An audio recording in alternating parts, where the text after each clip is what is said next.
morning, ladies and gentlemen, and welcome to Los Angeles City Council. Today is the second day of August 2006, and we are in City Council chambers, John Ferraro Council chambers here in room 340 of City Hall. We are being broadcast live on Channel 35 and rebroadcast in the evening. You can also catch us through the city's homepage at lacity.org, where there are webcasts and live streaming video of our council meetings. Lastly, if you're close to a phone, you can call in on council phone, which is 213-621-CITY, and listen to any of the committee proceedings or the full council proceedings each time we meet, which is Tuesday, Wednesday, and Friday at 10 a.m. The first Friday of the month, including this Friday, we meet at Van Nuys City Hall as part of our effort to bring City Council closer to the people. And you can always come to Van Nuys City Hall to give public testimony that we are able to see and hear here in City Hall as well. So with that, Madam Clerk, if you'll please call the roll. Cardenas, Gruel, Hahn, Weezer, Labange, Padilla, Parks, Perry, Reyes, Rosenthal, Smith, Weiss, Wesson, Zine, Garcetti, 13 members present and a quorum, Mr. President. Thank you. First order of business, please. Approval of the minutes. Mr. Rosendahl moves and Mr. Zine seconds. If there's no objection, those will be unanimously approved. Commendatory resolutions for approval. All right, Mr. Smith moves and Mr. Wesson seconds. If there's no objection, they'll be unanimously approved. Next Mr. order. President, on the regular agenda, items noticed for public hearing. Item number 1, the applicant consents to a continuance to September 20th. Okay, colleagues, if there's no objection to continuing item 1 till the 20th of September, that will be the order. Next item. Item number 2 is also a public hearing item, and the applicant consents to a continuance to September 27th. Mr. Zine? Okay, let's hold number 2 on the table. Next item. Item number 3 is also a public hearing item, and there is a card on that. Do you wish to hold that on the desk? Yes, let's hold that on the desk for the card. Next items are items for which public hearings have been held, items 4 through 48. On items 4, 5, 6, 7, committee reports have been submitted, and also on item number 48. 47, the committee is meeting this morning. Do you wish to hold that on the desk?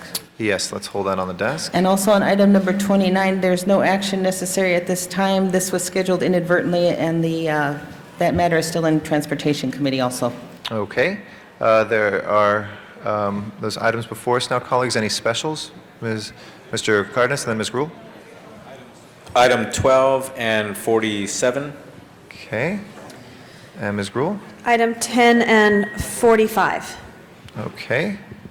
I forget, what is it? Any other specials, colleagues? Sorry, Ms. Hahn? Item 27, please. 27 for Ms. Hahn. Okay. Are there special items, colleagues?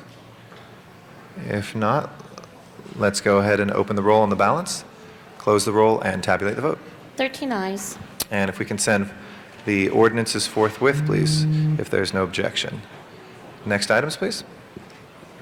Next items are items for which public hearings have not been held, items 49 through 66. Okay, we have cards on 66 and on 49 and on 55, so we will call those special. Colleagues, other specials? Mr. Rosendahl? Okay, 9 forthwith as well, and 30 forthwith if there's no objection. We'll do that. Thank you. You said you had a card on 49? Yes, we do have a So we'll call that card special. on 49, so that'll be called special. Mr. President, Yes. Madam Clerk, is the rabbit one called special? Yeah, item Thank 3 you. is on the desk as well. The rabbits are on the desk, Mr. Labange. Item 66 is special for cards as well, and any other specials called by council members. Yes, Mr. City Attorney. I believe there's going to be an amending motion on number 58. Mr. 58, Huesa. okay, let's call that special and hold it on the table as well. Okay, any others, colleagues? We will open then and close the public hearings for those items, and let's take the balance, please. Open the roll, close the roll, and tabulate the vote. 14 ayes. Those are approved. Next items, please. Next item, Mr. President, on the continuation agenda is item number 67. 67, Mr. Weezer. Let's call it special. Can I call a special, please? Thank okay. you. All right, next items? Mr. President, do you wish to take up public comment at this time? Yes, let's go ahead and take, I'm sorry, actually, we had a request to go out of order. If we can go with item 66 first. And we'll go with our public comments first on that because of the approaching President? deadline. Yes, Mr. Padilla and then Mr. Parks. Thank you. I was sorry, in the back of the room, and item 21 went through. Want to ask for reconsideration for purpose of asking questions of staff. Okay. Let's open the roll in reconsideration of 21, please. Oh, is it on this one, Mr. Parks? No. Okay, hold on 4, 5, one. 6, and 7 forthwith. Those were all sent forthwith already. Thank you. Open the roll in reconsideration for 21, close the roll, and tabulate the vote. 14 eyes. Okay, we'll call that special for Mr. Padilla. All righty. And if there is no objection, we will then go out of order with item 66, and we can set the clock for 2 minutes for each speaker. And our first speaker is Jonathan Gerald.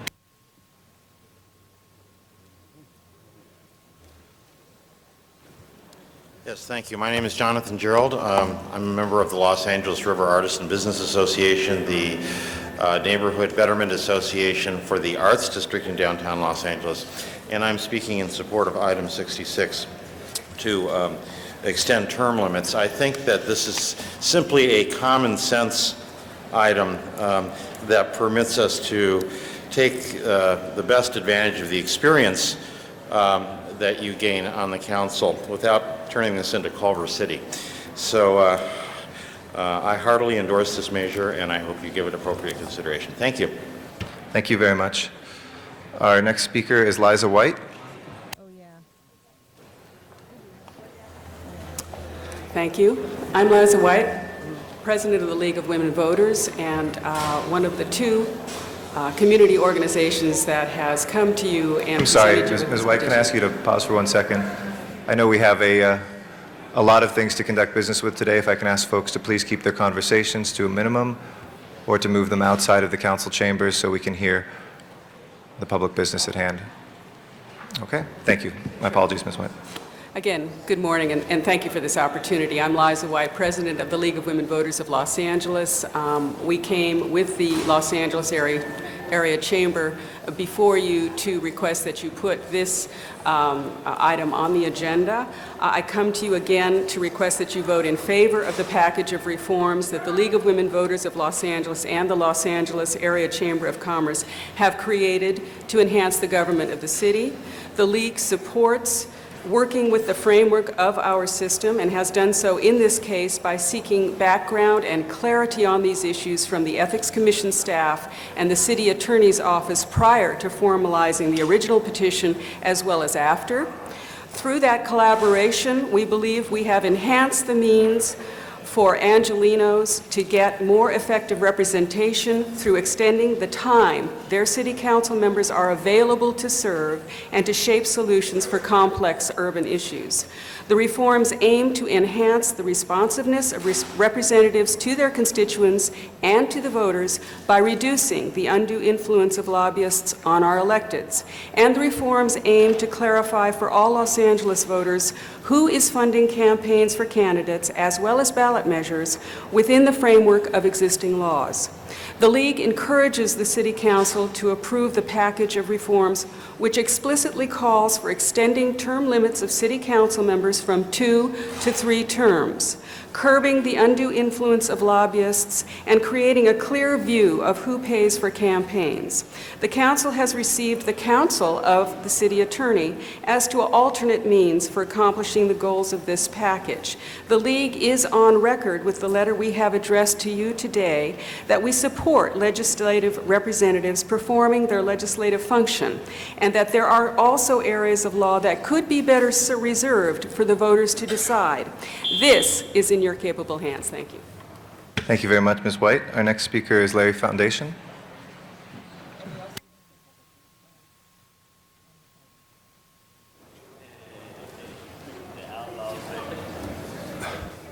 Hi, my name is Larry Foundation. I live at 2638 Armstrong Avenue in Silver Lake.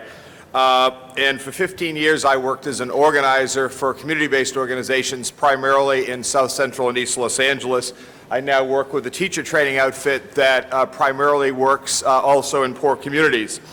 I'm here to support the lifting of term limits and the placement of the package on the ballot by the City Council. I believe term limits are a bad solution to a non-existent problem, and furthermore, they diminish from and detract rather than promote democracy. Let me say why. First of all, no one is compelled to vote for an incumbent in any scenario. If voters do not like the one who represents them, they have always had the power and always will to vote them out of office. You do not need term limits to elect new people to public office. Additionally, term limits dilute the democratic process, but not by denying me and others who may be satisfied with their representation from voting for that person, if I so desire, and if I am satisfied with their work. This is unfair not only to the competent office holder, but to citizens like myself who may wish to exercise their vote to vote for the same person, not a different one by force. Term limits tries to solve a problem for which there is already a remedy, electing new people to office, but it tries to solve it in one district where people may not like their representation by prescribing a remedy for all. In my view, this is similar to a doctor who would prescribe the same medicine for all patients regardless of their illness. Secondly, term limits promote amateur government. By reducing the power of elected officials who are by definition accountable to people, term limits hands power to those with the money and time to weigh in heavily on policy and legislative decisions, namely corporate interests and their lobbyists. Term limits are bad for the democratic process and for an effective government.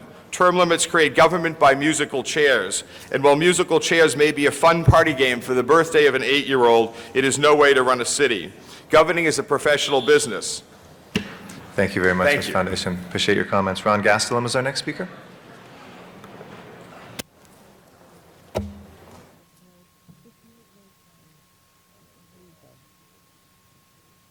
My morning exercise. Good morning.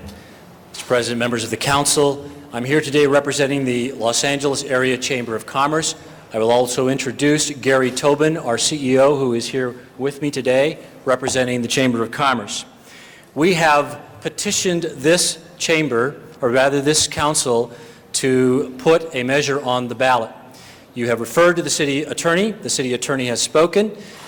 We have indicated in our letter to the council and to the city attorney that we are in accord with the spirit of the remarks of the city attorney.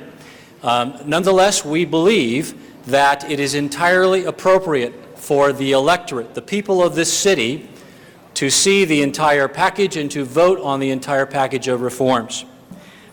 Improvements can clearly be made in the way that we regulate our lobbyists, our campaign finance, and in our term limits. We have learned from experience. Many believe in our community that this is a failed experience and that experiment, and that we do need to take a closer look at how term limits can best serve our city. Elected office is not a punishment or a reward. This is entirely the wrong way to look at how we should go about setting term limits. We need a discussion based upon how they've worked and how we want them to work in the future. The public is ready for that discussion. I have here to deliver to the council 4,000 plus signatures of members of this community that are ready for this discussion. We urge that you put this on the ballot. Thank you very much. Thank you very much, Mr. Gastelum. And we can give those to one of the sergeants at arms, and we will take those. Thank you for the signatures. We appreciate those. Alexia Teran is our next speaker. Alexia Teran.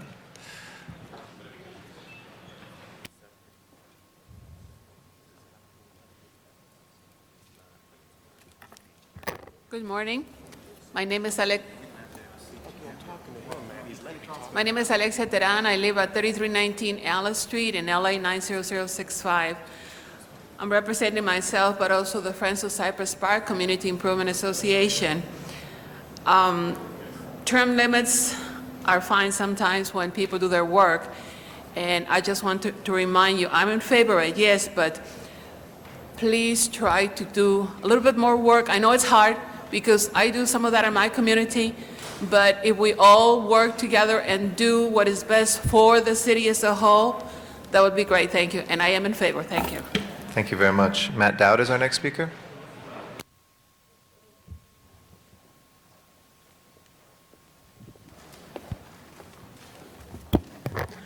Thank you very much. Welcome to City Council, Channel 35. I'm Matt Dowd. We'll go on with the show. This one, it's a big one. A lot of important people are going to debate this, but term limits, for me, on one hand, if there'd been some people here for more than 2 limits, we'd have someone who already saw the Venice Beach ordinance get defeated in court once before. We don't have anyone here who went through that pain the last time, so I guess we've got to do it all over again.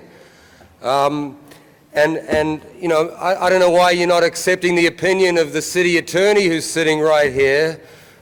He's actually got his signature on the agreement I had at Venice Beach for my permit, but then a guy called Mark Brown came along and changed all the rules, pulled the rug out. Now my permit's revoked. I'm out of work. So I think we need somebody on City Council who can see through the, you know, the injustices that are going on. I'm asking, you know, I got a contract with the city attorney, but you don't want the city attorney's opinion because he says there's too many things on this vote, on the one item. It's all lumped in on the one thing, clean money, term limits, blah, blah, blah, blah, blah. Why can't you separate them out? I mean, I'd love to have 2 minutes on every topic, Channel 35. My boys will be back in a couple. Thank you. Thank you. Our next speaker is Jay Valencia.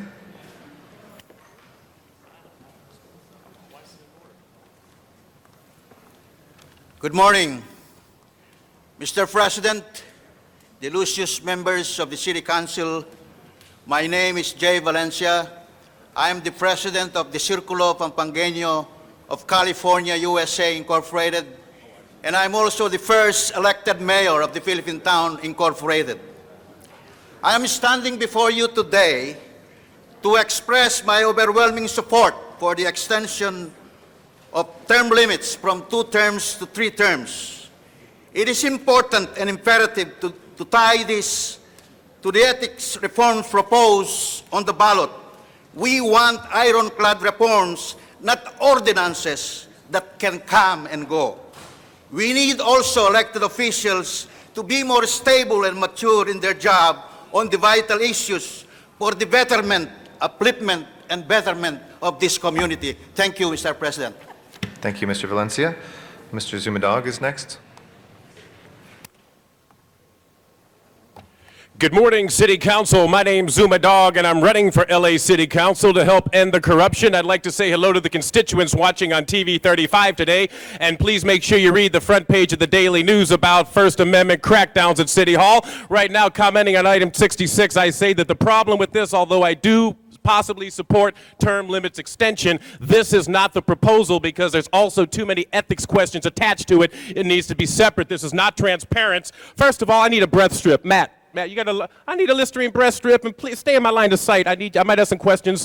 And anyway, the ethics needs to be separate due to my counsel, Rocky Del DeGio, who just told me that, okay? There's also problems with City Council running amok with the First Amendment and federal ordinances. What happens, people watching, when City Council doesn't like what they hear from Sacramento, or when they hear what they don't like from the federal government, they don't care. They just pass some new ordinance with no relativity, and that's why we can't allow this to happen. The mayor's trying to take control over the LAUSD, and he gets 80% weighted vote. How can you give someone extended term limits when they got 80% weighted vote? So what happens is, let's say you've got a superintendent that wants to be up for the election, and all the council of mayors get to vote on that. Well, guess what? The mayor gets 80% vote, and 80% wins 100% of the time. So that means he gets to personally handpick the superintendent, and that person's responsible for hiring the investigative attorney and has all budgetary control powers on hiring, firing, where the money goes for the schools and everything. Plus, the investigative attorney is in charge of investigating the mayor for fraud, waste, and abuse. So how are you going to have the mayor handpick a superintendent because whoever he votes for automatically wins, even if every other mayor in the city votes against it? Then he's in charge of the investigative budget, so if you don't like the investigation against him, he calls his homeboy he put in the office of superintendent and says, kill that investigation, and I don't think Rocky Del Gadillo can even disagree on that. So we need to put this off and get that ethics stuff off and make it separate. It's not transparent. We got the Clean Money Act that must come to the committee too. Zuma Dog for Los Angeles City Council, and the corruption. Thank you, Mr. Dog.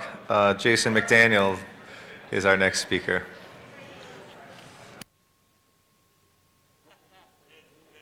I want to thank the president for letting me follow that act. That's a tough act to follow. Sure, the First Amendment is alive and well here at City Hall. Don't worry.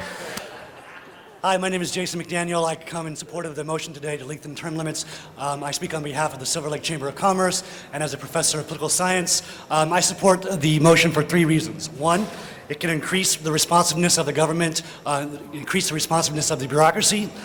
Two, it increases the intention of this government to the public interest rather than to special interest. And three, it is a chance for you guys to prove and take your case to the public that you deserve the trust of the public, and it can earn that trust to solve the problems of LA. Studies show that term limits have two big effects on government. One, power is shifted from elected representatives to the bureaucracy, to things like the CLA, the city clerk, no offense to the city clerk and the CLA, but when term limits are passed, that's where the institutional memory is. That's where the institutional knowledge is. The knowledge of how to get things done passes from the elected representatives to the bureaucracy. This motion can help to change that and make the elected representatives have the power again and have the responsiveness. They can increase the responsiveness of the bureaucracy. Two, information. Studies show that if term limits are passed, elected representatives get their information from lobbyists, from special interests. If they have extra time in office, they're allowed to learn themselves, get their own knowledge, get their own information, expand their networks of information, and reduce the effectiveness and the access of special interests and lobbyists. That's a good thing. And three, studies show that people support term limits not because they distrust the legislature, not because they don't like politicians, but because of cynicism and because of their own self-interest. And I believe you have the opportunity to take your case to the public and say, look, we can overcome cynicism, we can get together, we have a common vision to solve the problems of LA and promote the promises of LA, and this motion will help you do that. Thank you very much. Thank you, Mr. McDaniel. Our next speaker is Michael Hunt. Yeah. Welcome to Channel 35. It's the outlaw analyst here, baby. Second term limits or third term limits, no. It's too much special interest money going around here, and we don't want to put the wrong people back in office, people that invoke your First Amendment right and do it capriciously on everyday basis or every time they're voting. You see a yes sign up there and you don't see any no's on the majority of the votes. I say no on the second term or the third term limits because it's too much chaos and corrupt in this building already. I think that we should stay focused on keeping people's First Amendment and their civil rights intact. First and foremost, I think that a lot of us are just voting just to be voting, and that causes a big threat to the public. I think that the public is not aware of what's going on, and they're leaving it up to you guys. I'm like Rocky Del Gil says. He says it's too much money and too much lobbyists involved with this issue. I'm on his side this time. God, Rocky, you got one up on this one, baby. Hey, you fix the Venice thing and you be all right. That's a good thing. And two limits, I think that it's time for you guys to get a new job, go elsewhere. And I think that is very important. I think a lot of you guys just vote yes, just in the whole circle and things like that. And big ups on our article, Free Speech Crackdown. That's exactly what we wanted. Second lawsuit to be at you in 2 minutes, baby. Hey, Rocky, it'll be at your office in a minute, baby. Our next speaker is Sylvia Hawkins.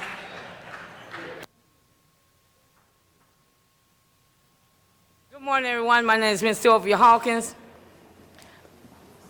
We must say no to any 12-year term for council members, school board teachers, or any church bishop. We are asking all public people on November the 7th, do not vote. It is already out of order, the voting system. Dealing with these governor officials, lack of knowledge, conduct, behavior, their career as business owners are out of order, which is all of these council workers. Their business is out of order. Why should we keep them any longer?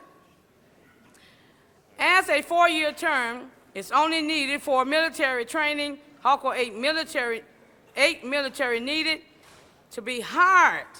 Dealing with age and ability to train the youth, a 12-year term is a wrong move to make because as time passes on, we must know the con artists of the youth. that is beating our United States of America government workers and officials brain knowledge of the streets of Los Angeles and other counties in California, which means if we go to 12-year term, their knowledge is lacking. Even judges, attorneys are being beat because of the lack of knowledge of these people. 12-year term is not going to work. When are we going to get youth in? We cannot have all elderly people, old people, on the board. President Put tried that with military, only elderly people on his board. And what happened? He got beat. He got bombed. If USA is bombed, it can't. Thank you, Ms. Hawkins. Thank you for your comments. Glenn Dake is our next speaker.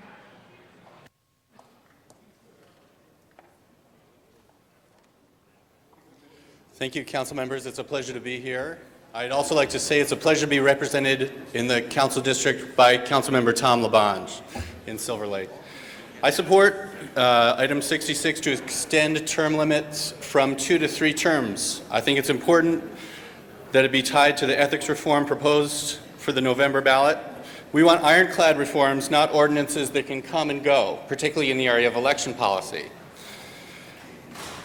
It's been good to have the 2-year term thing because it opened things up, but I think too short a time. To have the 3rd term promotes the policies we were looking for from the original and makes it a better time to get work done. I'd like to speak from some experiences I've had developing neighborhood parks and community gardens in your districts. Working with neighborhood groups, what we found is at the Vermont Square Community Garden in Councilmember Perry's district and at the Crenshaw Community Garden in Councilmember Wesson's district and countless others, the time that it takes to do these capital projects, including property acquisition, is longer than the term of the council member.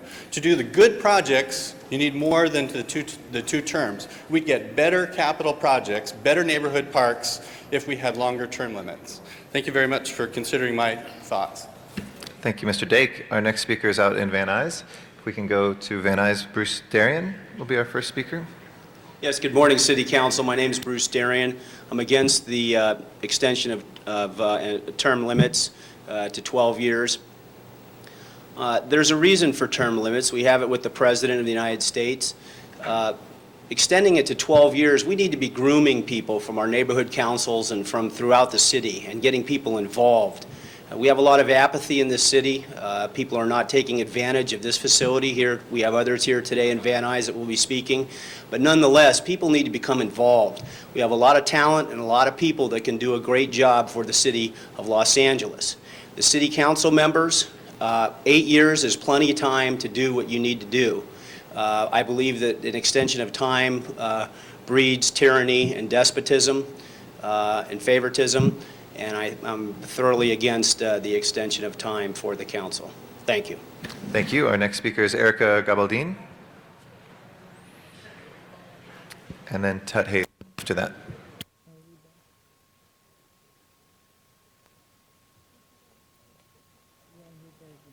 Good morning. My name is Erica Gabaldin, and I'm here representing Young Progressive Majority in support of the extension of term limits and its placement on the ballot by City Council. Young Progressive Majority is a social network comprised of over 1,000 members here in Southern California, committed to progressive candidates and issues. And thanks to many of you and your predecessors, Los Angeles has some of the most progressive policy in the country.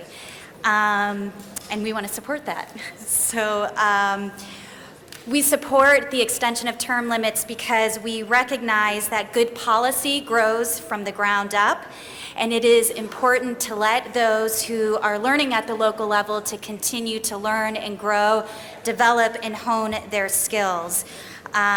We recognize that 8 years is really not a long time in the arena of public policy. And bottom line, as constituents, we would like to have the opportunity to vote for and re-elect those in office who we feel are doing a good job. So thank you very much. Thank you, Erica. We appreciate your testimony.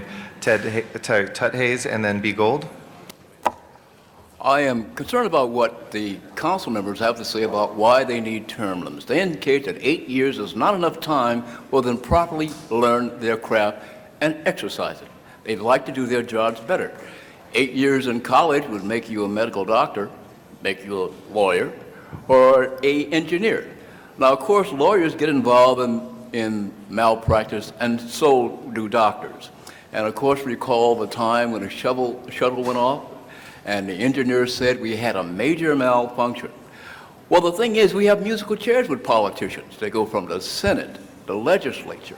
They go from all kinds of government agencies. It's musical chairs. They often get an opportunity to practice their craft once they're termed out. Now, let's look around City Hall and see what these people have managed to do in the years. Only because of Councilman Bernard Parks did you have a bus shelter put in around City Hall. It had been vacant for 5 years. That's how you treat the public around City Hall. You will find that City Hall have the lawns being mowed by a walk-behind mower, not a lawn tractor, despite the fact that City Hall has acres and acres of grass. You can still find restrooms in City Hall where there are no coat hooks in the men's restroom.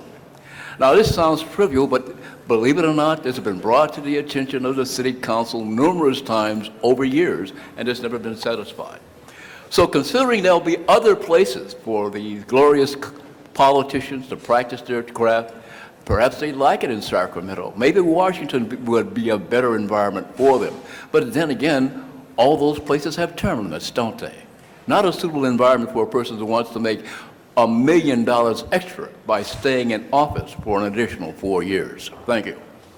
Thank you. B. Gold is our next speaker, and then we'll go back to Van Nuys after that for Dr. Daniel Weissman.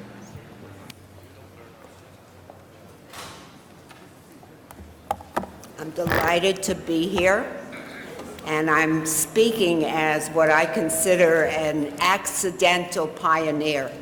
I started working for families with children with disabilities way before any laws were passed, and so came into a place where all of us were working together, the legislators, their staff. We were all working to learn and be ready to help families. Lo and behold, along came term limits, and the legislative analyst's office got cut. The legislators were no longer as excited about learning and keeping themselves up, and so we saw this move down and away. I'm in favor of extending the term limits. I hope you do. Thank you very much, Ms. Gold. Dr. Daniel Weissman in Van Nuys, our next speaker, and then Stephanie Vendig here.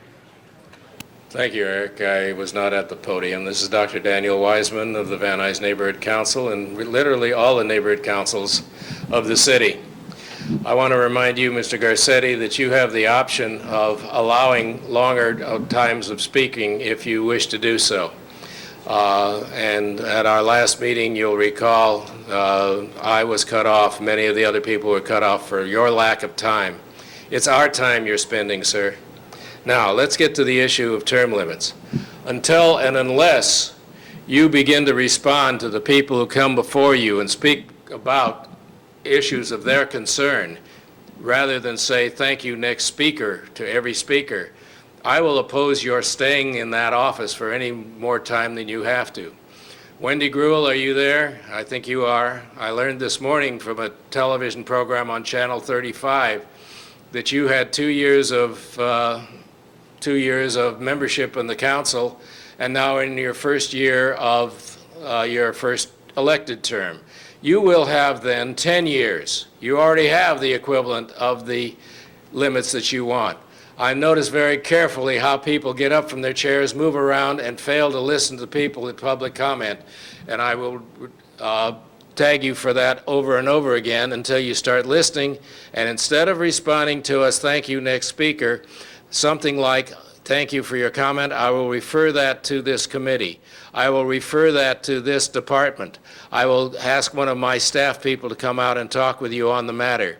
And when you start doing that, you may earn the 8 years that you have, but you have not earned an additional 4 years. I realize that you've already made your decision. You already want those additional 4 years. I understand why you do, because I can see it from your point of view, but now you're going to hear it from our point of view. I do not believe you should have it. Now, just so that you won't have to call me again, I want to take a quick moment to talk about item number 3, which regards the increasing of the adoption. That is 2 minutes, and you're corrected. I do have the discretion, and whenever there are, I just wanted to restate rule number 8, which says council shall also provide an opportunity in open meetings for members of the public to address it for a cumulative total for up to 10 minutes. I err on the side of getting as many people to be able to be heard, because I think if they've taken the time out of their day, they should be. So that's why we sometimes do 1 minute instead of 2. When there are fewer speakers, we do go to 2 minutes. Our rules also quite explicitly state that for each item, you need to speak on that item at the time unless they're called together. And just as a point of information for any members of the public that are here, we not only have council ambassadors in the back who can help explain with the city departments and the proper city council districts, but we also have the Chief Legislative Analyst's Office who is happy to work on any of those issues, and we do refer and ask our public comment speakers if they would like to follow up to make sure to be in touch with them. So we have a number of avenues, and we're here to serve, and we appreciate your comments, Mr. Weissman. Stephanie Vendig is our next speaker. My name is Stephanie Vendig, and I would like to speak to the proposal of extending the terms. I feel that the current limits impact unfavorably on community improvements that do not fit neatly into the time period of 8 years. And if I may, I would like to share an example. I represent the Silver Lake Senior Club housed at the Silver Lake Recreation Center. As volunteers, we quickly organized a comprehensive program for adults in the community in the year 2000 and quickly realized the facility space was very limited. As our membership grew, we finally realized that also the districts of 4 and 13 do not have a recreational facility for seniors, and the recreation centers are devoid of senior activities and resources. We were told that our council members, Mr. Garcetti and Mr. Labange, would be the ones to help out with the advocacy, and they both responded with commitment, and that was 2004. Because of their commitment and their staff efforts, we are slowly but surely moving towards establishing Adult Community Center as a reality. However, this takes time, consistent approaches, and commitment. Our members can't do this by ourselves. We see the council members as pivot to getting the job done. Their support is crucial, for if they are not committed to this goal, the city departments would not feel that it is important to pursue, particularly when there is not a budget for expansion. We recently visited the Wilmington Senior Facility, a beautiful new facility in LA, and we were told it took 15 years to get it built from that time. So I am really looking for... Thank you. If I can ask you to conclude that sentence. Thank you very much, Ms. Vendig. Zach Brooks is our next speaker, and then Camilla Townsend. Zach Brooks. Oh, there he comes. Welcome, Mr. Brooks. Hello, good morning. My name is Zach Brooks. Buenos dias, todo. I work as an ESL instructor here in Los Angeles, Koreatown in the morning, and Hollywood in the evening. I'm here representing the Young Progressive Majority, YPM for short. I'm here to support the extension of the term limits. With our current term limits, good council women and men barely in the ropes before they can leave. In principle, I believe in term limits. However, I think in the city the size of Los Angeles, it's important that sound policies have time to grow and develop. If so, if we need term limits, then why not 12 years? There will always be a way to get people out of office if they're not good. That is called an election or something else. I think that the city of Los Angeles and the council people promote very progressive policies, and it would be nice to continue those. It's a beacon of things for policies all across the United States. Anyway, thanks for your time. Bye-bye. Thank you, Mr. Brooks. We appreciate your comments. Camilla Townsend? Good morning, everybody. It's a pleasure to be here.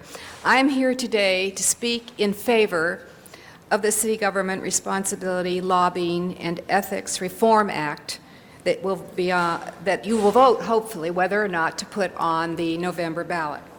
There are 4 statements I'd like to make. I'm going to try as fast as I can to do this within 2 minutes regarding my position on this measure. First of all, my background. For the past 20 years, I have served on numerous committees and commissions that work closely with the city government. The founding board is one of the founding board of directors for LA's Best After School and Education programs, the Commission on Children, Youth, and Families, the Harbor Commission, and just recently I completed a year's service on the Joint Commission of Governance for the Los Angeles Unified School District as a city council representative. The amount of research and discussion and study and public hearings took an inordinate amount of time. This is an issue that is of critical importance to this city, and I hope that the Commission will fully read and the Council will fully read and hear the presentation of its findings. However, during this time, I have found it very important to have a reasonable period to become familiar with the duties and responsibilities of our city regulations regarding service on these boards as well as on the City Council. Time to be fully and intelligently study the issues and needs of the constituencies these boards represent, design and develop and implement new programs and change where necessary, and time to be in constant communication with the community represented. I truly believe that a 3-4-year term period allows that process to happen, and time to see improvements and new projects fully implemented, reviewed, and adjusted. I've about a couple more minutes. Not minutes. No, yeah, we just ask you to conclude. Okay. So basically, I'm definitely in support. There is our state constitution allows you to elect out people who are not doing their job. I support it, and if you have any further questions, I'll be available to answer them. Thank you very much, Camilla. Martin Schlagner?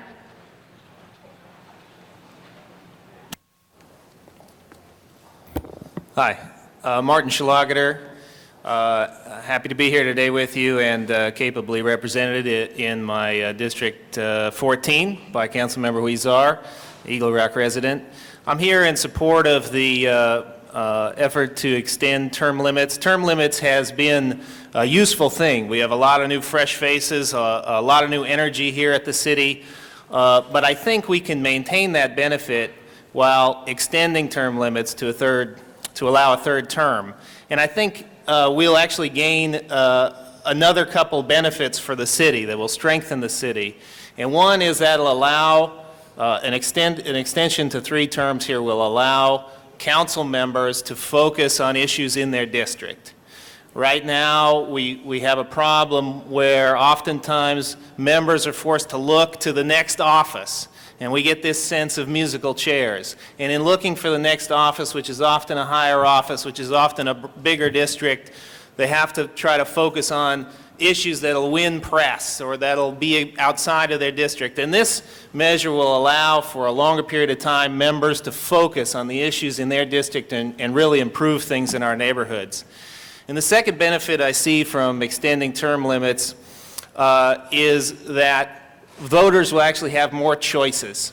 And I say that because right now, with just a 2-term interval, folks who want to serve, who want to be on the ballot and run for election and want to be in your positions, say, well, I'll just wait that next term.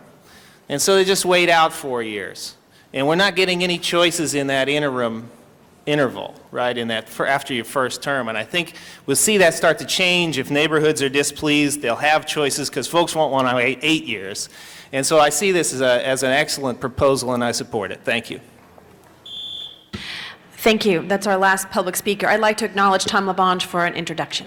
Members, today in our council chambers, in the John Farrell Council Chambers, we have some great young people from Long Beach, California. Please ask them to rise and be recognized with their their community leadership. Thank you. Welcome to Los Angeles. Madam Clerk would like to make a quick announcement. Yes, Madam President, thank you. Just to let council know, on the agenda, under option 2, the recommendation labeled A, that actually should be considered as part of option 1, and it will be changed to E under recommendation or option number 1. Thank you very much. I'd like to acknowledge Mr. Garcetti. Thank you very much, Madam President. And I want to thank all of the members of the public on all sides of this issue who have chimed in today. It's been rigorous. I actually did a count of the culmination of a long process of discussions, not only about term limits, not only about ethics and governance reform, but I counted some 22 meetings, and that was just in the last 3.5 years as I did a cursory analysis on the aspects of what it is that we're talking about here today, on what the League of Women Voters and the Chamber of Commerce have brought us with more than 4,000 signatures that we saw delivered here today from the people of Los Angeles as well. I'm going to speak a couple times, colleagues, today, but I want to first begin with the content of the work here.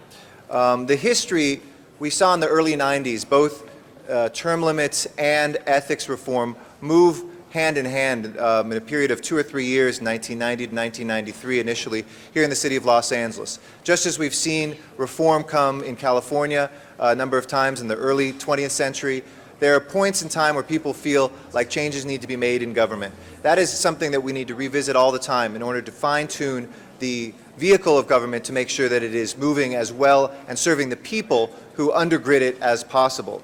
The two of them have been twinned for some time, and it seems natural for them to be together today as well. We have two approaches on the ethics side of the package we have before us, and I appreciate the work of the city attorney on this in spelling out very clearly the two options that we have, neither of which I understand from reading that memo are prohibited. And the advice is always important. We've heard advice also from other experts in election law as well that share some difference of opinion there. But we have two approaches. One which says, with the ethics reform, we can enact this as an ordinance, which is only as good as the paper it's written on and can be changed the next day. Or we can take it to the people, and then it can't be changed by anybody but the people. And I want to pause there because that's a very critical distinction. If we believe strongly enough, as we have done in the past with the creation of the Ethics Commission, that some of these things cut to the very heart of democracy, knowing who is funding campaigns, independent expenditures. 2, knowing to make sure that we have people who are not serving as lobbyists and commissioners. 3, making sure that people who actually lobby are called what they are, lobbyists, and that we make that threshold at a proper level. And so on with the list. For me, I today can't vote for a weak version of that. I can't vote for an ordinance moving forward that simply would be overturned by the whim of a council and not by the people. When we feel that strongly about things, not only do we have the mechanism to do that with the charter, we have the precedent to do that with the charter, as we've seen also in other amendments of state constitutions and as we have seen other municipalities do as well. Today I want to vote for the strongest ethics reform package, and I believe enough in the people to take it to them. Next, the work that has been done here, I want to also thank the city attorney for the work in making sure that the loophole on the independent expenditure disclosure was closed. That was a very important one, changing from all to every, and to make sure that we have the same standard for our independent expenditures in terms of who has to disclose it, but also keeping with the spirit of lowering that. Right now, somebody can give $9,999 to an independent expenditure, and we never know who that person is. That is simply wrong, and it simply corrodes the democracy that we have.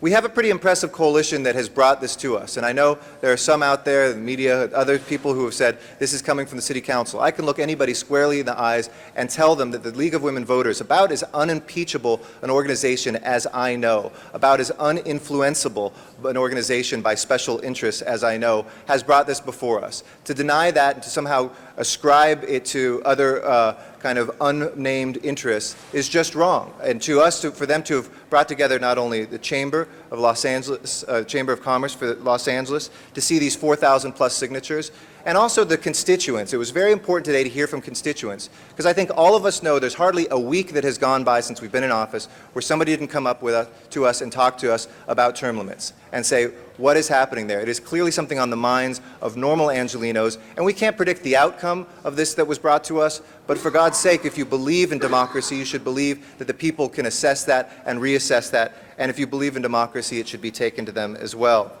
A couple other things that I will get to in a second. We do have to look at the approach. I think I've outlined that, and colleagues, I hope you would join me today in saying, let's put this in the charter, because it can't be changed by a council.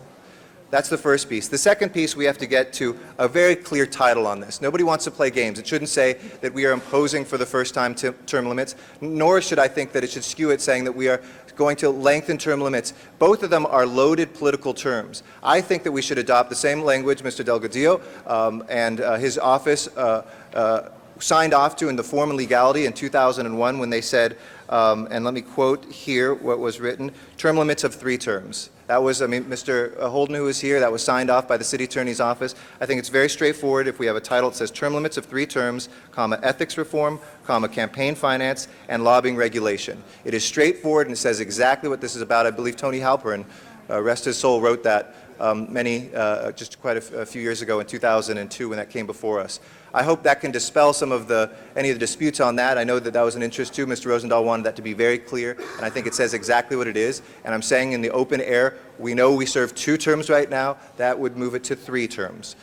There's nothing hidden about that in there, and it would be the first thing on the ballot. It would not be a second or a third piece. It would be the first thing, because the city attorney has spoken in the office very clearly that that should be the first thing to lead with. So I would also propose that moving forward.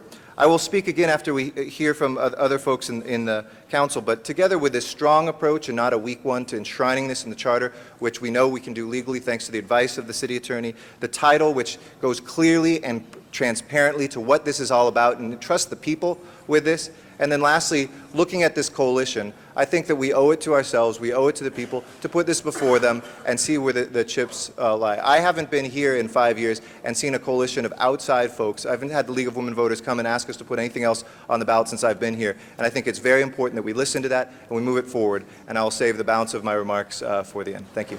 Excuse me, Mr. Thank you. Garcetti, was that an amending motion? Yep. And is there a second?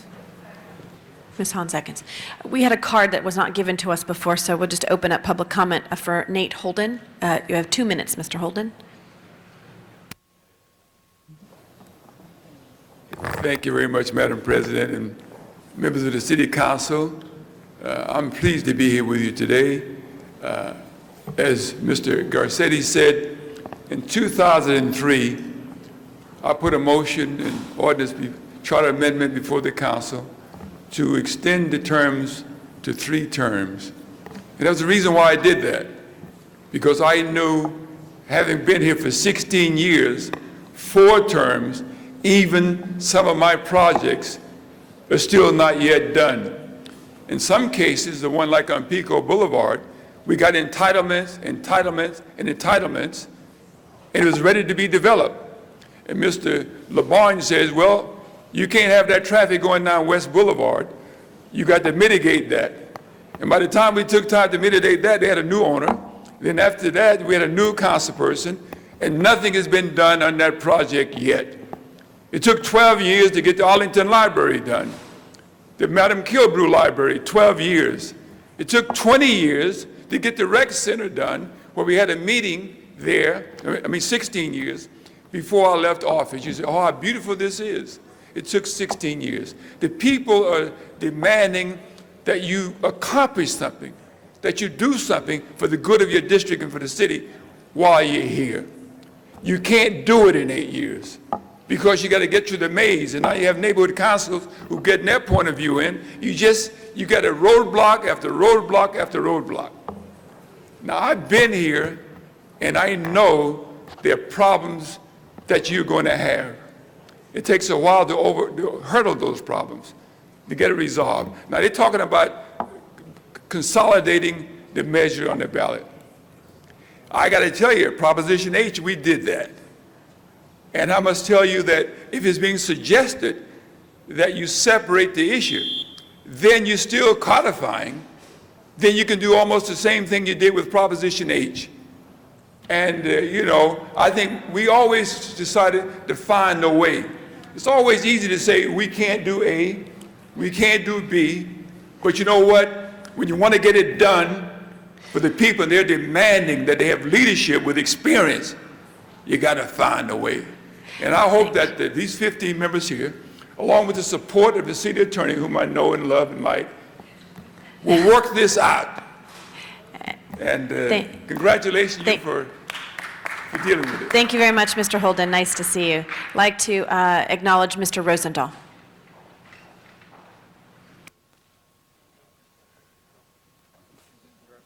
I'm up. Is that right? Thank you. Folks, I've had a real problem with this, and I want to talk about it briefly and see where we go with it. Number one, I believe in comprehensive campaign finance reform as part of the strategy in our democracy. Special interests have strangulated the political process on the federal level, state level, and I dare say there's energy around our horseshoe all the time that comes from special interests. That's part of the process, okay? And I respect that. But I would like to see all elections we used to use the phrase clean money, but we want to use that because we don't get people morality questioned here.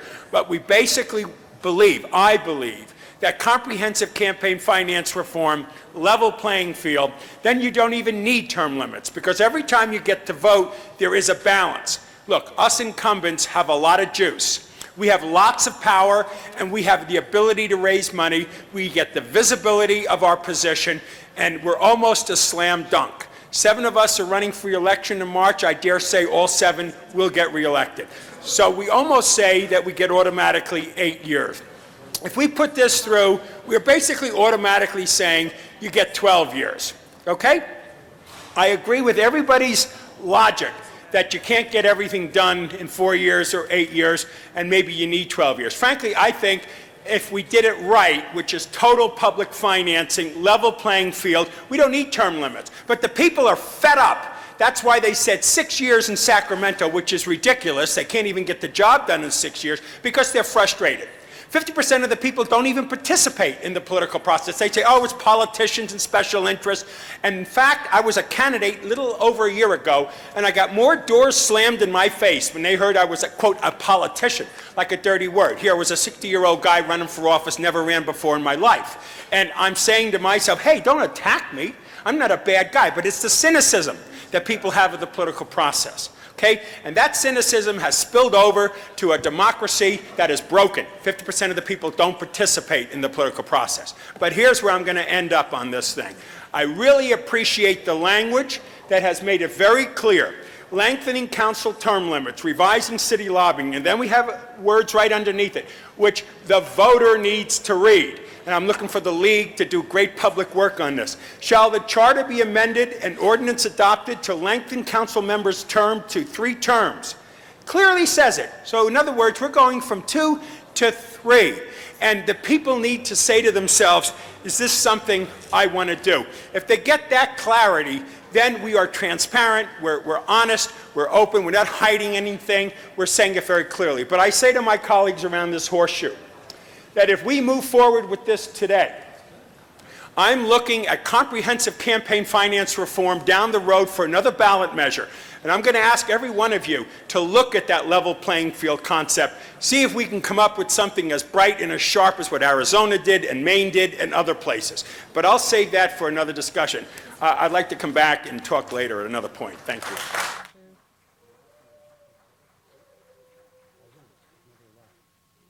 Mr. Labange. Thank you very much. Mr. Rosendahl, I just want to answer you one thing, Mr. Rosendahl, on your statement there about people slamming doors in your face when I was walking. When I worked 27 years as an aide to Peggy Stevens, to the great John Ferraro, to Richard Riordan, was on Tom Bradley's youth council. And when I got to the door and I started talking to people, they didn't slam the door. They wanted to know about my experience. And what this is asking the people of Los Angeles, and I believe with the review of the League of Women Voters of the Chamber of Commerce, is experience in how to help people. How to help people. And I want to see the Ethics Commission do its job. And I think each of us should do our job. But the people want experience. Because you know how fast it is? You know what today's date is? August 2nd. Yeah, boom! The year goes by so fast, and 8 years go by so fast, 4 years go by so fast.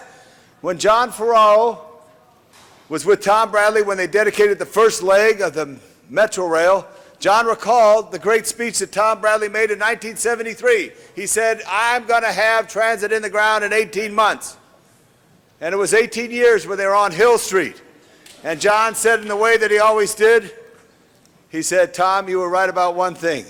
18. It took 18 years. We're not asking for 18 years. We're asking for the voters to look every 4 years if they want you and me in office.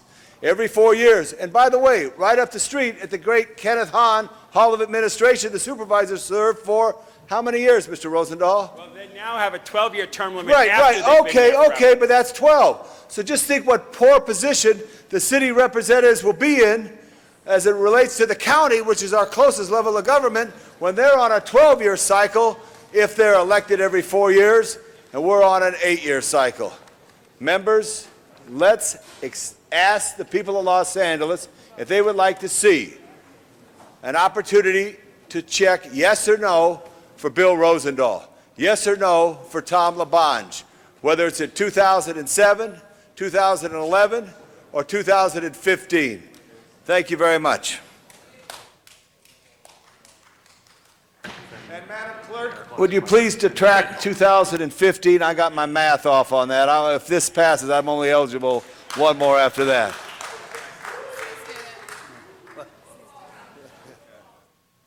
Thank you. I'd like to acknowledge Mr. Reyes. Mr. Reyes? Thank you, Council President. You know, as I hear this discussion and I find myself in this public debate, I do find very uncomfortable those engagements when someone tells me, of course you want another term. You're a politician, you want to be in the trough, taking from the public fund. And I listen to them and I go, do you understand that in this reform package, we talk about disclosure of who is paying for independent expenditures? Do you understand that we're talking about how we learn how to create an environment where it will become even more transparent than we already are? But I cannot take away from the opinion and the cynicism that's out there because of the crisis of housing, because of the poverty we find in our city, and they want solutions. And when you start talking about solutions, you get this glazed look in their eye. They don't want to hear about the technical issues, the challenges in negotiating with the state and the federal government. Just this morning, we had a session at our gang intervention program of what it's going to take to provide jobs for our young people. How do we create programs to address those thousands and thousands of young people who are dropping out today? How do we start approaching that gang culture in that neighborhood that goes back to the 1930s and 40s? How do we provide the kind of environment that's going to provide comfort for investors to come into that part of the city that has been denied investment for all the reasons that they have and not meeting their market strategy, their criteria that makes a place desirable? Who wants to hear that detail? But that's the work we do in this building. Much like Councilman LaBonge, I've been in the trenches for 10 years as a deputy, now as a councilman for 5 years, and all I want is the ability to finish what we started, to look people in the eye and say, I did my best, we laid out everything we could, and we got it done. But now I need to say, I have 36 months left, I need to make decisions, there's certain things we can and can't do, so why am I penalizing my community and not sharing that knowledge with my colleagues here and creating an environment that we deserve? But just as importantly is creating a playing field where even those of us who do not come from wealthy backgrounds, who do not come from families of money, can compete as a candidate, can be in a place where we could engage the process. And we are just trying to level that playing field. So, yes, some might say it's self-serving, and I'm willing to take that criticism, Because for me, what's important is how we are going to change our communities for our children and our grandchildren, and it doesn't happen overnight. Thank you. Thank you, Mr. Reyes. I'd like to acknowledge Mr. Garcetti. If you would hold my time, we've been joined by our city attorney, Rocky Delgadillo, and I'd like to ask him and his staff to join us, and again, thank them for what they've strengthened here and the legal avenues that they've put before us.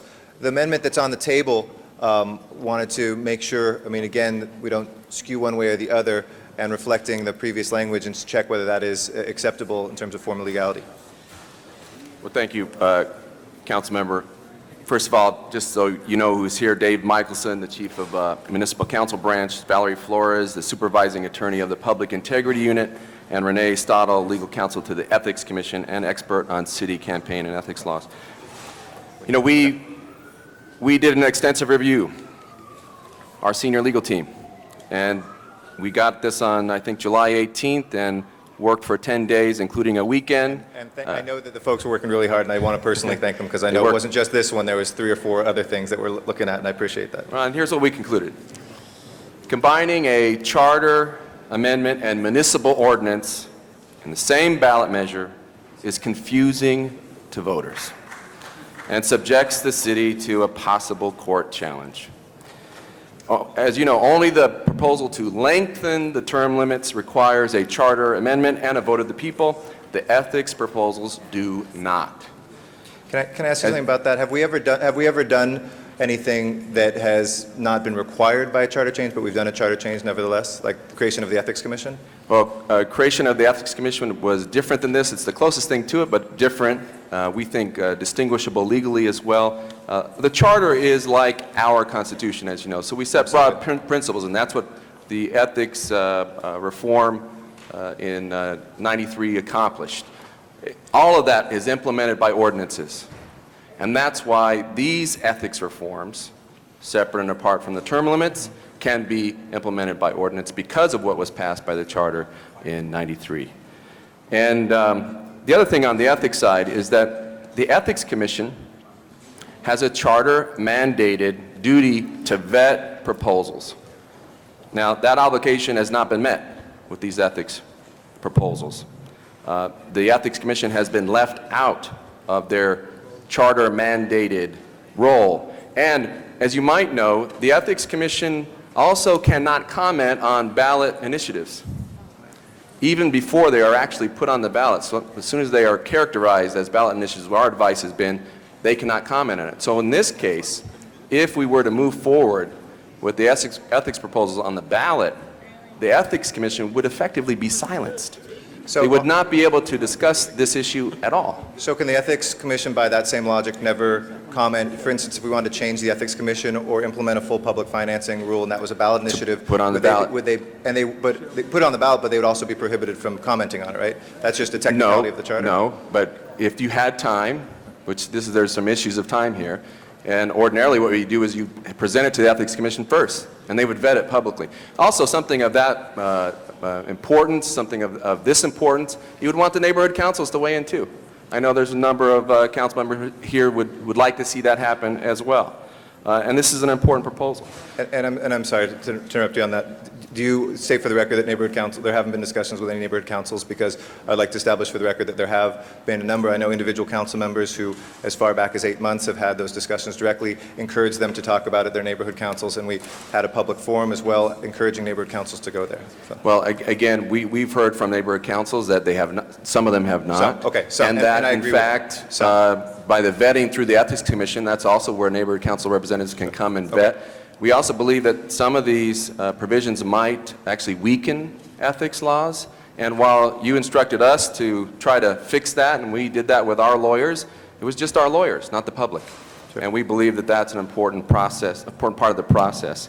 But I believe that the council can demonstrate its commitment to ethics reform by implementing the reforms through ordinance process, which is faster and allows this public input and can be done before November. It can be done before November. And all we're asking on the bottom line is to be honest with the voters. Ask them for an up or down vote on extending term limits. Don't hold ethics reform hostage to another agenda. And allow the ethics reforms to be vetted by the Ethics Commission and provide for public input. You can adopt them as soon as possible, and it does give me a moment of pause that, for caution, that if we are silencing the Ethics Commission that was voted in by the people back in '93 to vet these very issues, to take on their charter-mandated authority to review ethics proposals, then that gives me concern. And I'm happy to answer other questions. As to the first question? Again, we believe that we've concluded that we should separate the two items. I'm sorry, on the ballot title, that based on your own opinion from 2003. The legal standard is that the ballot language should be impartial and accurately descriptive. Time has passed since this last proposal in 2001 that we approved. Things have changed. We believe that the current language we have, which says lengthening term limits, is accurate and defensible and impartial. We'd be happy to review this and maybe get back to you by Friday on that, but I think our view is that what we have now is impartial and accurately descriptive. The section 96 of the Election Code to which you referred says that ballot measures shall be preceded by a short statement, capital letters, indicating generally the stated purpose of the measure. Was this opinion that you signed off on 2002, which was about the exact same thing, taking two terms and moving it to 3, not correct as a form of legality? And of course, this one was a single subject. Oh, sure, but it talked about, I mean, that's a very specific thing. I'm really trying to be honest. I mean, to quote your words, you're asking us to be honest with the voters, which is pretty strong words. Right. And I can't, I mean, and we think that this language it's being webcast, it's on a phone right now, and I'm taking literally your words, Mr. Delgadillo, that you signed off on here. I would think that this would be appropriate. I'm not trying to play games right now. There's nothing going on here except if you signed off at once, Tony Halpern wrote this before, you signed off on it, I would expect that that would be okay. It also achieves what Mr. Rosendahl said, so it's not coming from what may be perceived as one side or the other, but we do, you know, you can look at it for 2 days, but it is your language. No, but this is our language on this ballot initiative.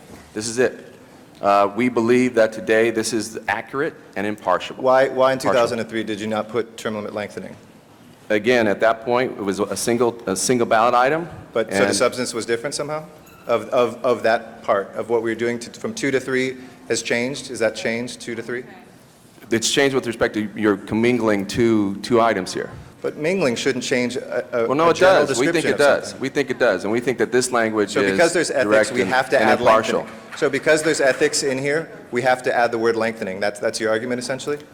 We think that this more closely attains the legal requirements that it be impartial and accurately descriptive. It's lengthening council members' term limits. We'd love for you to review that and see if the words from... We'd be happy to review, but and we I would think still put that forward that's as our amendment today. I think it gets to the heart of what Mr. Rosendahl actually wanted very clearly, as well as what we want with an honest dialogue with the voters as well. Thank you very much, Mr. Delgadillo. And I know Mr. Rosendahl wants to be heard again, so I'll wait to conclude after Mr. Rosendahl. Thank you. We have actually Mr. Parks, Mr. Weisar, and then Mr. Rosendahl. Thank you, Madam President. I would just like to add my voice to the message that it is a need to reconsider what I thought in the 90s was a bad vote in term limits in the first place, but not only as we look at the perspective of dealing with the community, but the impact it makes on the 40,000 employees that we represent and also work for the City Council. If you've not been in a city department through a transition, either through the mayor's office or through council, you have not the appreciation of what impact it makes on the lives of those who work for the city. And the redirection and the false starts and the kinds of things that go on and waste the amount of money and the lack of efficiency as city government is trying to prepare itself to serve the public. We saw immediately as a city employee, and what was interesting in my tenure, the first major transition many people experienced in the city of LA is when Tom Bradley, after spending 20 years in office, many people had spent 20 years in city government and never seen a transition in government.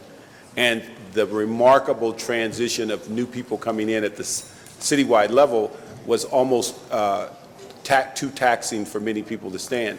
We saw that when term limits came in, it became no longer a city council that looked at the longer term issues, but people came in almost immediately viewing that I have 8 years, I want my 1/15th, let's get moving, and I'm out of here. And you also saw in the second term, where am I going next? What I think it was a bad experience and a bad experiment from the beginning, that people trumpeted it by saying it was going to be the answer and cure-all for what citizen politicians or citizen elected offices. They were going to be new, fresh faces, and because of the ability to get more people involved, we're going to have people flock at the polls and vote in numbers that we've never seen before. None of those things have occurred. We've not seen the increase in voting. We've not seen the increase in participation. We certainly have not seen in the sense of the flocking of people coming to run for office or to vote for office. And so I think it's time to put this experiment in the sense of saying, let's tweak it, let's move forward, let's think about the public that we serve, let's think about the 40,000 people we represent as city employees, and let's come up with a system as we move forward that will better allow us to serve the public if we're going to go through this expense of getting in office, but to provide the ability and the platform to serve on a period of time that allows you to be successful. No one could have convinced me 3 years ago that it took 10 years to get a project done. You're successful if you can get it done within 10 years. And so the issue is we need to be realistic. We see what's happened in Sacramento. 6 years certainly isn't enough for people to find out where the men's and women's room is, more or less to be effective as state elected officials. We need to become more realistic and begin to see that, yes, it was put forward, it was a political effort, and it also sends a clear message that we shouldn't create public policy through a political process. And that's how term limits came upon us. It was a campaign push, it was a political process to create a major public policy that we have to step back and now say was not as effective, not nearly as effective as people pledged, and we should not be stuck in a 1992 decision when we should be moving forward looking for the 2000 and beyond to say, how does this city run more effectively? Thank you, Mr. Parks. Mr. Weeser. Can you pass to the next speaker, and I'll speak after that. Mr. Rosendahl. Thank you, Madam President. You know, to be personal for a second, there are many folks around this horseshoe that I think have done an incredibly good job in serving the public. You know, if we stay with 2 terms, we lose Eric Garcetti, we lose Jan Perry, we lose Janice Hahn, we lose Ed Reyes, we lose Mr. Zine over there, my buddy, and we lose Jack Weiss. Now, I don't know about Jack Weiss, where his head's at and where he wants to go with it, but I can tell you that when I look at Janice Hahn, I get inspired. I get inspired about what she thinks and how she acts and what she believes in, her passion, her intellect, and her vision. When I sit next to Ed Reyes, I'm sitting next to a guy with a big heart and a big soul and a classy guy, a guy who cares about people first. When I hear Eric Garcetti as our president, I marvel at his articulation. I marvel at his energy of coalition building, his consensus building, his openness. He's a terrific president of our council. When I listen to Dennis Zine, and he talks about personnel matters, and he talks about people that matter that have served our city government, about the police and the fire and the overall workers. I'm passionate because he's passionate about these people. When I look at Jan Perry, I look at a very bright, focused, hardworking, honest, strong person who has a lot of things that she wants to accomplish, and I really want her to have that opportunity to accomplish it. So what I've just said about Dennis Zine, you know, Ed Reyes, Janice Hahn, and Jan Perry, and Eric Garcetti, is that I would give them unlimited opportunities to get elected, frankly, because they're really good public servants. So this is where I am at now. I truly believe in comprehensive campaign finance reform. I truly believe in a level playing field. I truly believe, because I've been a member of the League of Women Voters for over 20 years, and I did more television shows on elections than anybody in this state and everybody in the state combined. I literally did hundreds of them. Why? Because people need to know the politics, they need to know the candidates, they need to know the issues, and to make the democracy work, they need to participate in the process. And I can't tell you, when I was with the Cardinal the night before last, he says, you know, Bill, your city council is the best I've ever seen because of the high energy and the positive commitment these people have to making the world a better place. So what I'm going to do is vote yes to put it on the ballot so that the people can make that decision if they want to go forward with a third term. And I think these folks deserve a third term because they're good people.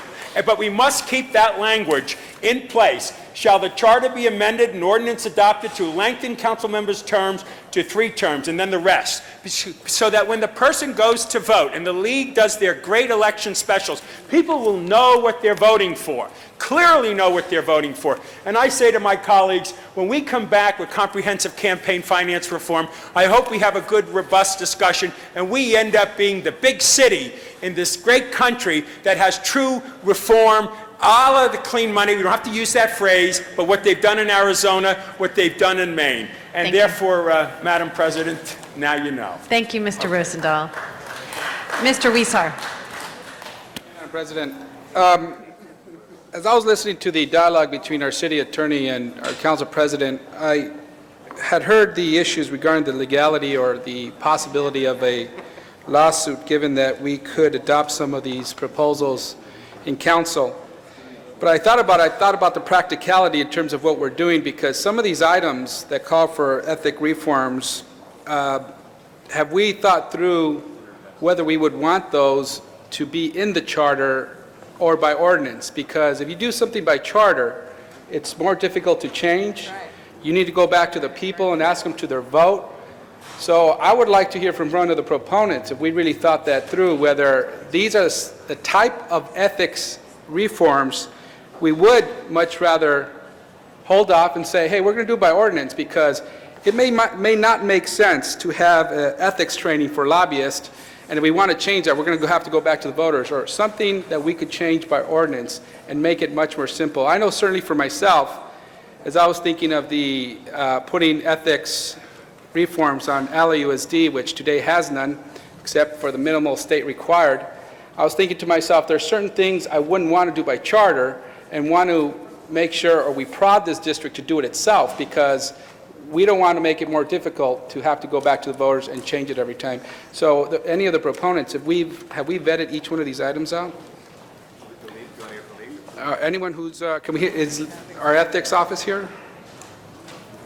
Maybe, well, that's... The ethics director's here.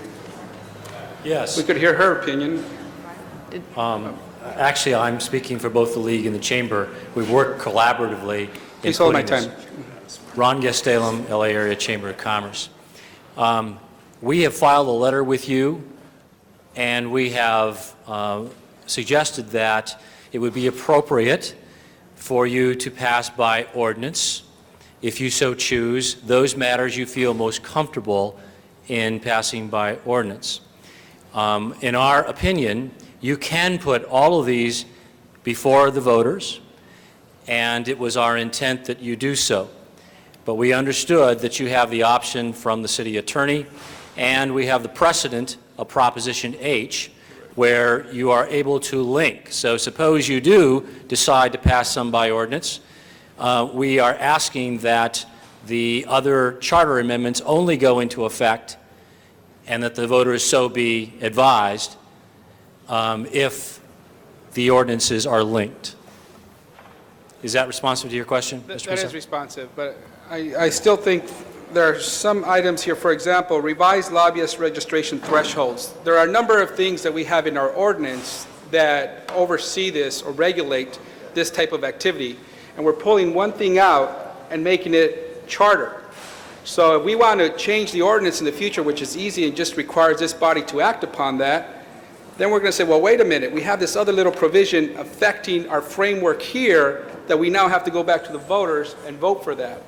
Yeah, I think the response there is, in this area of campaign finance, regulation of lobbyists, term limits, we are contemplating that we are regularly going back to the voters.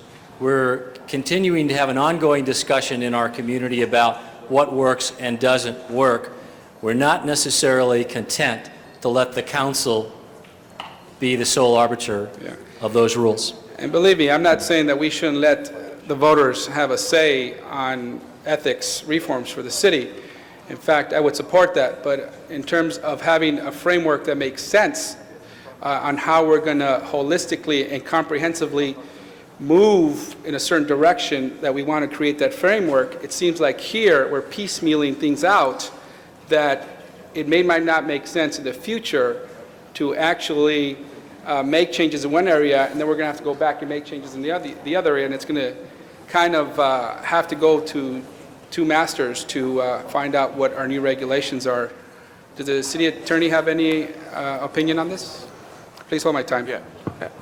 Actually, I'm going to have Dave Michelson respond to that one. And before Mr. Michelson responds, colleagues, our buttons are not all working to speak, so if you, instead of us having to shut the system down for 2 to 3 minutes, if you could raise your hand if you are wanting to speak. Thank you. Thank you, Council Member. Before I get to your question, I understand there was a question about Proposition H and what occurred with respect to that ballot measure, and that's a good question. It's very different than the situation that's before you today. Prop H was a series of changes that required charter amendment. They required all of them voter approval, and I understand also required, once the voters approved, municipal ordinances to be enacted by the City Council to actually make the charter amendments effective. That's not what you have before you here today. The only thing before you here today that requires charter amendment and a vote of the people, indeed, is the lengthening of term limits. All of the other proposals, all of them, can be done by City Council adopting the ordinance after the Ethics Commission plays its charter-mandated role, and public input, neighborhood council provides input through that process as well. So there's a big difference between Prop H. I'm sorry, to your question. I understand that. I understand that term limits can only be done by the charter, and that ethics can be done by both the charter and by a vote of this council.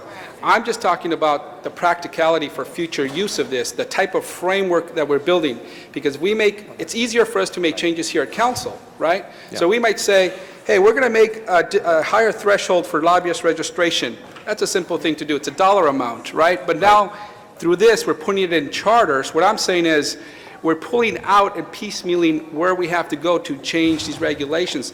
Shouldn't we just have it all in one, let's say all ordinance, or let's say, let's the voters decide all of this? Well, again, it's a practical question. In terms of the type of framework we're building, I'm not arguing one way or another. I'm just saying the type of framework we want to build, and just pointing that out. It is a valid legal practicality that if you do it by ordinance, then you can change it by ordinance. Here, if you put it on to the vote of the people, then you're stuck, at least for 6 months before you have to go back to the voters again to change it. So if things change, let's say you want to increase the amount or lower the amount for lobbyists, then you got to wait. And if the state law changes and impacts it somehow, you're also in a quandary. If technology changes, of course, that's changing very fast now, and we might want to utilize that technology with respect to some of these things that you would put to the voters. Then you got to wait again and go back to the voters. You can't do it here and respond in a more efficient way to try to deal with what we would all consider to be a serious ethical issue. And I add that, as the city attorney mentioned earlier today, the charter is our constitution. It has high-level principles in it that then typically are going to be carried forth through various municipal ordinances. And indeed, the ethics laws in this city are presently emblazoned in municipal ordinances that have been adopted by the city council. And they have not been actually placed in charter, which provides ongoing flexibility to enhance and increase ethics reforms as time marches on. And the final thought that I would add is, if there's still a desire to nonetheless put it all together, we again think it provides voter clarity, less confusion to the voter by at least separating the ballot items in November. Thank you very much. And if I could ask Leanne Pelham, our ethics director, officer, one final question, and I'll be done. Thank you, City Attorney. If I think of someone who knows these regulations as well, other than the City Attorney's Office, it's probably you. And in your opinion, if it's safe to ask for your opinion, what do you think any of these items that we're putting before voters are items that perhaps we should be doing by ordinance because it's piecemealing something out and taking away from the framework that we have in the ordinance section? Councilmember, the commission unfortunately hasn't had a chance to have a special meeting to consider the issues. So the commission as a body hasn't reached a policy conclusion about whether there are certain items that might be better suited for ordinance versus being in the charter. I think the comments that you've heard from both council members as well as the city attorney's office in terms of the practical question, it certainly is easier for items to be changed when they're in ordinance than perhaps if they're in the charter, but the commission simply hasn't had a chance to look comprehensively and make a judgment about what items might be best suited for charter and what in fact might be best suited for ordinance. Okay. Thank you. Thank you. Mr. Cardenas. Thank you. I'd like to point out something that I think is very relevant in this discussion, and that is that term limits was initiated by a multimillionaire who put it on the ballot and who supported it and advocated for term limits for the city of Los Angeles, and the voters decided that they wanted term limits. And that person is Richard Riordan. He was a multimillionaire when he did that.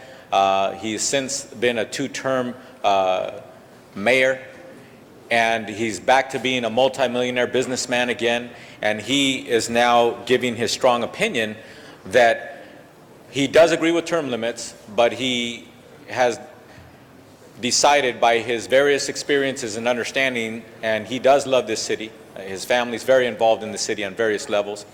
And the fact of the matter is that he is now saying that let's keep term limits, but let's keep the limit of the council members to 3 terms and not 2. And he goes on, he's given opinions in writing. I'm sure his opinion will continue to make it to the public's ears.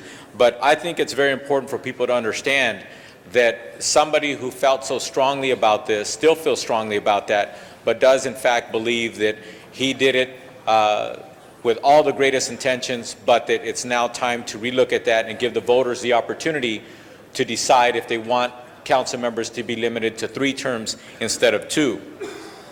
Also on the issue of tightening some of our ethics rules and requirements and putting term limits to the people, I think it's a great opportunity for us to ask the people, is this what you want? Do you want tightening of the rules? Do you want us to be able to have council members with 3 terms rather than 2 terms in this city?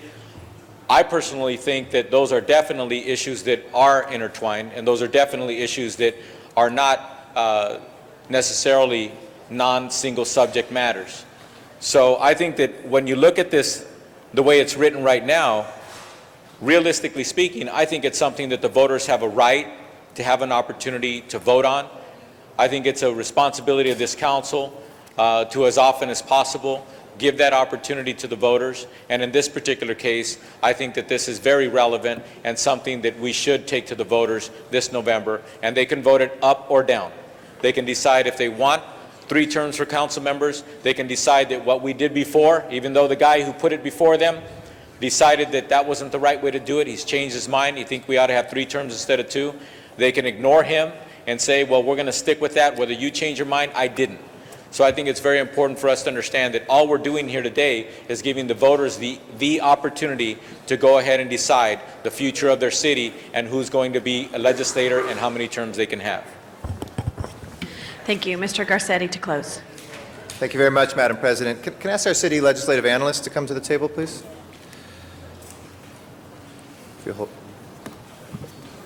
Mr. Miller, can you detail any times in which we have put forward for charter changes to the voters matter that could have gone by ordinance? Can you hold my time, please? Well, Certainly one thing that comes to mind is linking the council salary to what was the time municipal court judges, which was then combined with the Superior Court. So we could have at that time Prior to voted that, by yes. ordinance on our own salaries, but we thought, or our predecessors thought, that was so important to take out of the hands of city council because it could be changed. So that was put before the voters, even though it didn't have to be. Exactly. Prior to that, the council by ordinance set their own salaries as well as everyone else. I also might add, as the commissioners on charter reform know, that a lot of the discussion was the balance of doing stuff by charter versus by ordinance. The previous charter had all kinds of things that could have been done by ordinance, and part of that was the simplification of the process. So yeah, there's always that balancing decision about what you want to hold and be able to change and what you want the voters to be able to weigh in on and have to get them to agree to change it. Okay. Would you characterize this as an extremely rare occurrence, a rare one, a common one? To take things that could be going by ordinance and put them in charter because it's stronger to go that way? Is that? I would say it's not uncommon, and I think the bottom line is that is a policy decision that the policies need to make. Okay, thank you. Colleagues, in closing, I just wanted to say, obviously, our work here is not over. I happen to be with Mr. Rosendahl and Ms. Gruhl that full public financing is a very important thing that we move forward on. Daily News today suggested a more rapid use of disclosure in terms of donations, getting those on an online database. And that is a good suggestion. There are many things that are before us, both on revisiting how long people can serve in office at the state level, whether or not there should be term limits imposed, at the national level. That's something that's talked about all the time for our Congress. So our work is not over here today. Nobody would claim to be, but this is a good step in the right direction. And let me close by talking about this. Colleagues and members of the public, politics requires faith. Politics requires faith. We have to have faith in democracy. We have to have faith in ourselves. We have to have faith in one another. It's not a blind faith. That's why we have checks and balances. But it is, at the end of the day, not a cynicism, but a faith. It is easy to become cynical. It is easy for public officials to become cynical. It's easy for journalists to become cynical. It's easy for bureaucrats to become cynical. But we stand here today with the idea that we do have faith and that we won't become cynical, that we will be with one another, and that we can look voters in the eye and say, this is your decision. This is something for you to determine. We can look in the face and hear that the man who brought us term limits says that was a mistake, and let people judge for themselves whether or not there should be an adjustment of that. We can look the voters in the eyes and go straight down here and say, to prohibit campaign contributions from registered city lobbyists, let's put that in the charter. I don't want a council and mayor changing that in future years. Prohibiting gifts from city lobbyists. It's only $20 now for some of them. Let's get rid of it once and for all because that appearance is so critical. Prohibit city lobbyists from sitting on city boards and commissions. That should be in the charter so that we can't change it the day after we pass it. Impose lower registration thresholds for city lobbyists. We need to call lobbyists what they are. It's not good, it's not bad, it's a neutral term, but let's make sure people are called what they are. Limit city council members to 3 4-year terms. I'm saying it again. I can't say it enough times. Nobody's trying to be secret about that. 3 terms, 12 years. When you look at the state level and people serve for 6 years, people don't even know who their assembly member is sometimes year to year. Require all city contractors to certify that they will comply with the city's lobbying laws. Isn't it time we strengthen that? Haven't we had a direct experience recently with that too? Require compulsory biannual ethics trainings for all city elected officials. I don't want another council changing that. We forget. It's a complex system. We need that every single year. These are not controversial. Prohibit former elected city officials and high-level employees from lobbying any city agency of 2 years after leaving city service. Require all communications to say who they are paid for. When I get a telephone at home, I don't want a city council or any other elected official saying we don't have to say who it is that is paying for the phone calls that come to our answering machines, that say where the independent expenditure funding comes from. And then lastly, I just said with the independent expenditures, we should know where these independent expenditures are being proposed from, and that we shouldn't be able to change that around here. I can't feel more passionately about this. And just as Mr. Rosendahl said, I have faith not just in the system and faith in the voters ultimately. Because there are those who would say, I don't have enough faith in the voters to actually take this to the voters. I trust them. They might not pass it, they might. But I trust them enough to at least sit down, hear an argument, and make a decision because I'm a small D Democrat. I'm part of a democracy, and I believe that the voter should, can, and may make that choice. But I also have faith in this body. And I know that without the work of the individual members here, this city would have a radically different face. I know in CD1, MacArthur Park would not have had the transformation that it did without Ed Reyes working on that. I know in CD2, we wouldn't be able to purchase the largest piece of open space in over 50 years, now the third or fourth largest park on the rim of the valley in Member Gruhl's district. In CD3, there's a pool that's been languishing forever that without the work of Councilmember Zine going there and actually doing something, there won't be kids that would be in that water.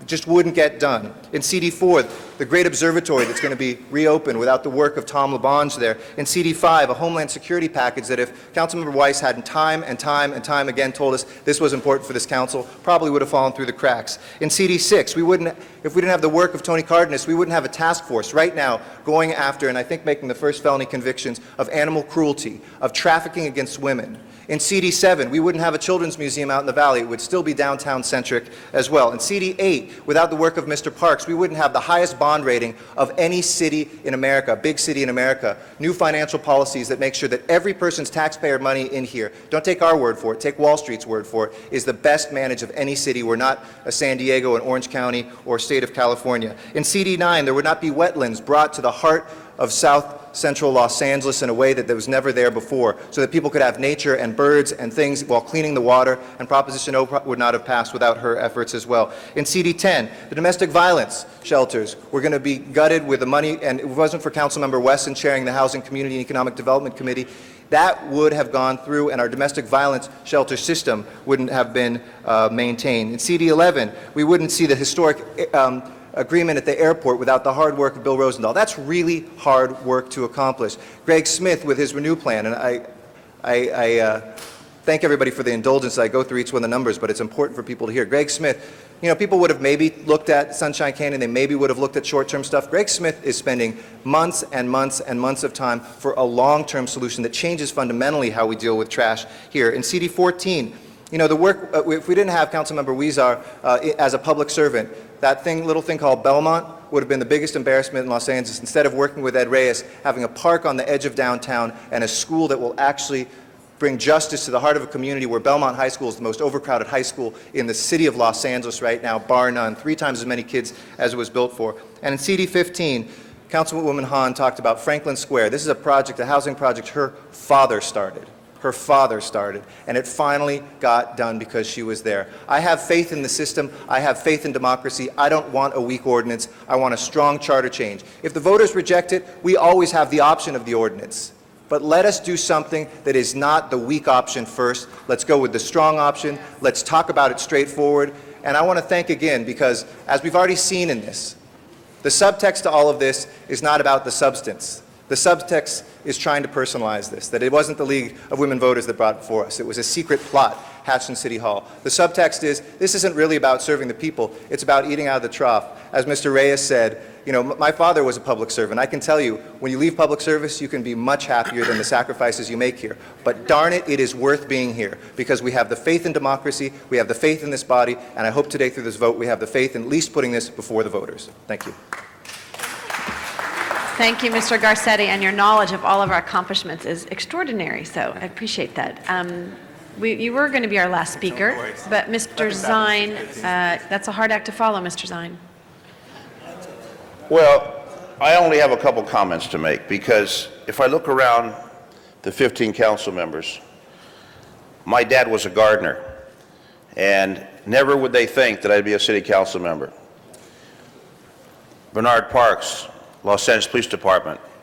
We've retired from a career. We're here because we want to be here for the people of Los Angeles. We're committed to this. We could go some other place and relax instead of going through what we go through often here. But there's a passion to do something for people. And I'm here because I want to be here for the people of Los Angeles, for the people of my district. As you mentioned, projects. We have projects that are underway that we want to complete. And if we don't complete them, then basically we betrayed the people that we promised we would complete those projects. All of you supported me when I was supporting the Stop the Amundsen project, a huge development proposed in the San Fernando Valley. We stopped that. This body, Rocky Delgadillo, you were there with us, Mayor Hahn was with us, and we worked hard for that. Someone else comes in and makes a different change. We've made promises to the voters, and I'm sad to hear that voters aren't voting in the numbers that I wish they would vote. We're down to 30%, sometimes less than that. But I believe in democracy. Democracy is very precious. There's a war going on oceans away. Democracy is not existing when there's conflict like that. Here we have democracy. And I know that Council President Eric Garcetti has put a lot of effort into this and your passion for this, to lead this body. And I look at this body of people who are people from the community. We all worked hard to get here. None of us were given this without a lot of work. I worked in the police department for over 30 years, and I worked hard there, and here I am as a council member. So it's not that we're royalty. We're here to do something for the people we made promises to. And I support this measure to give the people the right, give them the right, give them the choice. And if they don't want it, then you know what? We go on in our lives. We go on and do whatever else is left. I don't plan to pursue a career that is partisan. I've said that many times. I will not go to a partisan office. What I like about working local politics is it's nonpartisan. Whether you're a D or an R, you're working together. And as we've seen what's happened throughout this city, this body does work together. And those that will follow us will work together. So people from the community, whether it be neighborhood council or chambers of commerce or whatever the case may be, that opportunity is there in this community. And the diversity we have around this body shows that people coming from working class families can accomplish this and represent people and represent them with honor, represent them with pride, represent them with the faith, as you say, that we will deliver what we promised to deliver. So I support this along with my colleagues. I hope this is unanimous, because I think to give the people the right to make that decision says, you know what, folks, you're not a bunch of politicians, you're a bunch of statesmen that are trying to do what's good and deliver the promises you've made, whether it be the Valley or San Pedro or the West Side or the East Side. So with that, Bill Rosendahl, the airport that you've championed the cause to make sure the people in Westchester have what they need, if you weren't there, it wouldn't be done. So with all of the people here, what I believe, and thank you to the League of Women Voters, I didn't go out and champion this. What I said is that let the voters make that decision. But I will make one comment about doors, because I mentioned this to Councilmember Wesson. He said, you say that, you'll get a quote. In my career, when knocking on doors, they didn't shut the door. And if they did shut the door, then I'd walk away and come back later. Then they'd open the door. Thank you. Thank you, Mr. Zine. Madam Clerk, the item before us. Madam President, I believe council would be voting on option 2 as amended, and that was to change the ballot title, and the city attorney will be supplying the new ordinance and resolutions as necessary. Okay. So option 2 is before us. Madam Clerk, open the roll, close the roll, tabulate the votes. 14 ayes. That item has been approved. Next item, Madam Clerk. Madam President, do you wish to take up public comment at this time? I think we were going to take item number 10 and then item 67, and then we'll go to public comment. Okay, and item number 10 was called special by Councilmember By myself. Rowe. So I'd ask Ms. Perry if she could take the chair. Ms. Perry, would you be able to take the chair for me? Second reading, anti-gridlock.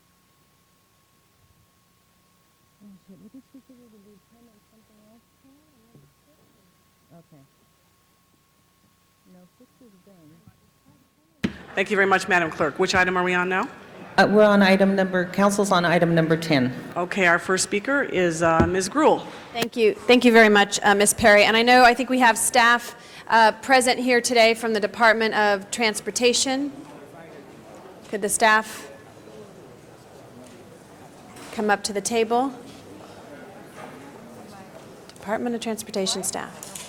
Colleagues, while they're making their way here, this item before us is regarding, excuse me, creating anti-gridlock zones.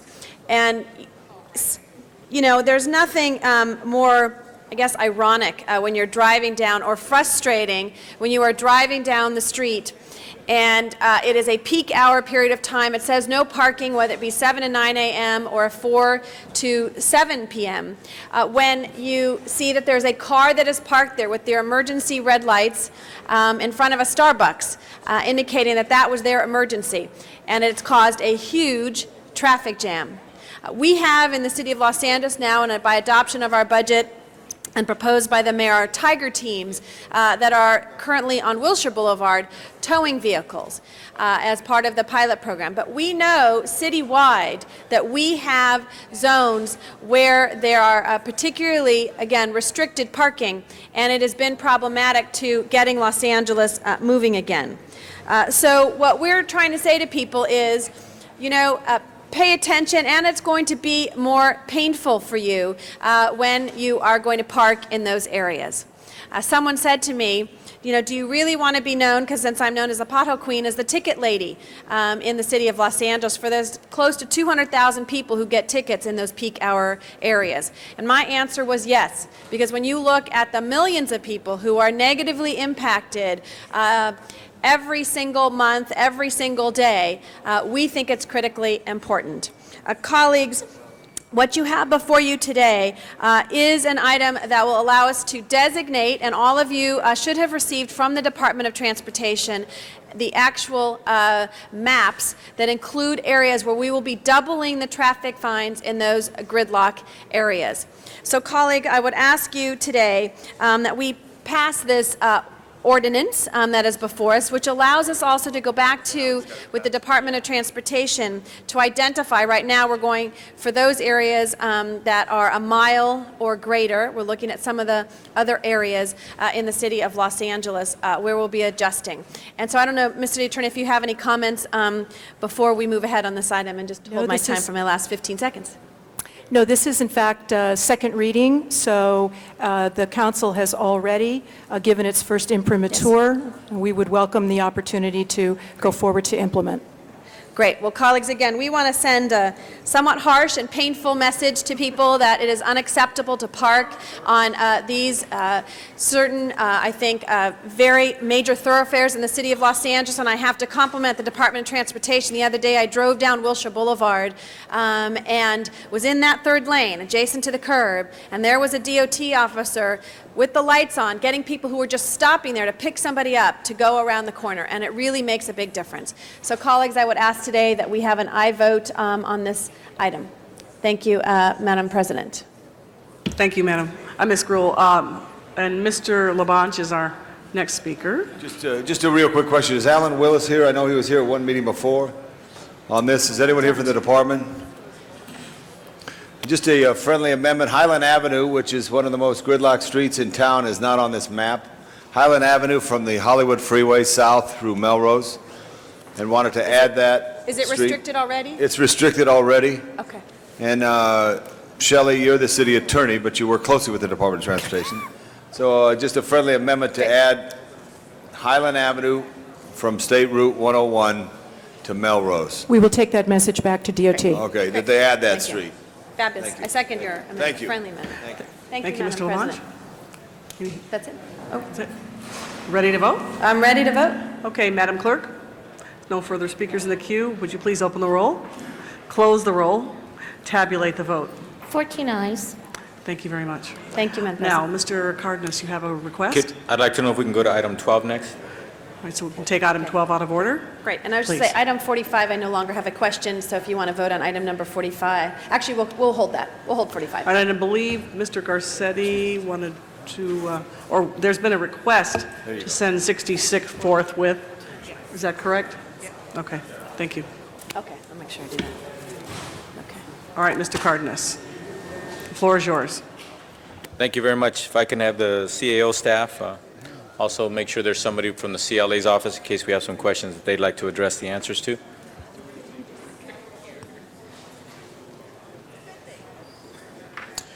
What we have before us is a issue of solid waste resources revenue bonds. If you could please break it down for the public, what does it mean by a revenue bond? And then in this particular case, what revenue are we talking about? My time, please. Natalie Brill from the CAL's office. The Solid Waste Resources Revenue Bond Program is the bond program that used to be known as the sanitation equipment charge. And this year, during the budget process, the mayor and council changed that to the solid waste resources fee. And that's a fee that the mayor and council approved for the collection of refuse. A revenue bond is a bond that is paid from the revenue that is collected for that, what is essentially, I guess, a trash fee. So this is not necessarily a bond that is paid for from taxes or an assessment. It's paid for from the fee. The debt service is paid for from the fee that is collected on your utility bill. And what it's used for is to purchase the trash trucks, to purchase the bins, to purchase the yards in which the trucks go to. It's used for anything that's a capital equipment item for the Solid Waste Resources Program in the Bureau of Sanitation. Okay, and it appears that it seems to be broken down at this time. Sanitation, $34.3 million for refuse collection vehicles, trucks, and equipment, $11 million to complete alternative fuel site infrastructure requirements, $7 million to complete improvements to other solid waste collection facilities, and also $65 million for other responsibilities that may be incurred by this activity. I point those things out because if you look at the line items, it's important for the people to understand. It's not like we're taking these collection fees that are supposed to be done for trash collection and things of that nature for the people of Los Angeles and using those fees to get a bond to improve our parks or vice versa. We're actually taking the fees that are collected for those purposes and then bonding them and then using them for those activities, correct? Correct.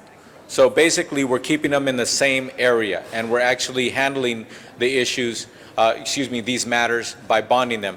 If, for example, we didn't use a bond opportunity, could we actually address these issues this quickly? I don't think so at this time because the fee that is collected is used as leverage to pay for the capital items. I don't think there's enough fund in the fee to pay as you go. However, having said that, there is a bit of both. I don't want you to think that all we do is bond for this program. There is some capital equipment that is bought with the fee itself. But I think that in most communities, in most cities who have this type of program, they leverage that those fees against the equipment that they buy. So this way they can buy more and pay for it over time. I think it's like the difference between buying, let's say, a television versus buying a car or a house. You know, you're more apt to pay for a television with cash, but yet when you make your larger purchases, you know, you would use debt for them. And I think that's the same analogy that I would use for any of our revenue bond programs. So the bottom line is I just want to let the public know, even though millions of dollars are coming in annually on these fees, it's just like somebody saying, well, you make $5,000 a month, you want to buy a car. It's not like you're going to put every $5,000 check you get in the bank until you get $30,000 put together to buy that car. In that scenario, you'd wait 6 months to go buy the car. In the meantime, how are you going to get around? Exactly. The bottom line is we have millions of dollars coming in this fee structure, yet at the same time, if we bond it, we can actually get ahead of our responsibility, on top of our responsibilities, and actually do everything quickly and appropriately, because we do need to address these issues quicker than waiting 6 years, 7 years before we buy X number of trucks or convert these more efficient alternative fuel vehicles, et cetera, correct? Correct. And during the budget process, the adoption of the budget, the mayor and council set those priorities in the budget itself. So once those priorities are set, I think the department can speak to that better than I can, we just implement those priorities, and this is what this is doing. It's implementing what the mayor and council have approved for the department to do for that program. I think that if you want more detail on what the fee is used for, the department is here and can answer that part of it. Okay. Now, when it comes to the financial advisor on this process and the bond disclosure tax council, how did we come about choosing those firms? What process did we use? We use for our financial advisors as well as for our bond counsel, we have a list that the mayor and council approved. We went out for both financial advisory services as well as separately for bond counsel services. And financial advisors are put on this list and to see if they are eligible for a particular program. And that's how we chose these financial advisors.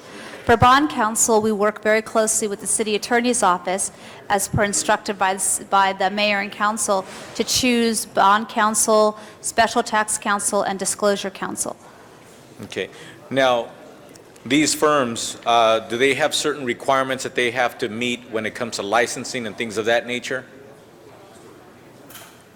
You mean the city's requirements? No, just for them to be in existence and be able to put that title on their card or hang their shingle with those titles. Yes, I mean, they have to be independent financial advisors, and these are the firm that's on here is such a firm. And all the firms that we deal with as financial advisors have that title, independent financial advisor. Okay, you're giving me that look like, why, of course. But the Yeah, I'm reason why I'm sorry. asking you these questions, the reason why I'm asking you these questions is because I want the people of Los Angeles to understand that we do have checks and balances, there are requirements, and these Yes, people there that are. we hire, these organizations that we hire, are meeting those requirements. Because what I don't like sometimes that I see it happening, that the press grabs onto a headline and says, $100 million in bonds were sold by the city of Los Angeles, or the council passed that, or what have you, yet they don't give the details about there's a lot of professionals involved, there's a lot of responsibilities, there's a lot of checks and balances, there's a lot of reports going on, things of that nature, and these aren't happening willy-nilly. These aren't happening in a way that is behind the scenes. This is all above board. Correct. And that's the reason why I want to have this discussion. We have a very long, I wouldn't say long, but we have a very tedious process that the financial advisors have to go through. They have to answer all the questions. We have about 13 to 14 questions for financial that they have to answer. And then we check their references with other cities. We check to see if they've done work in California before, they've done work with the city, if they've done work with the state, who exactly is hiring them, and what did the other agencies think of them. Because obviously they might have done work on one type of bond, but not on another type of bond. Maybe they need to be a co-financial advisor to be able to come into that. And we look at that and we balance that.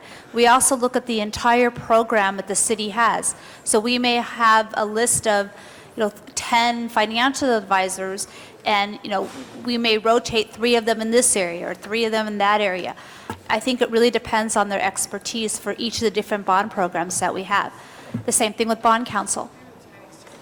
Mr. One Fujioka? important point I wanted to make is that kind of the best statement that characterizes or describes our bond process and our financial management process is a statement recently made by the 3 bond rating agencies. And one very large one gave us what's called a strong rating for financial management. And that sounds like something insignificant or somewhat commonplace, but yet only 2 other cities in the United States have received that rating, and it's Anchorage and New York.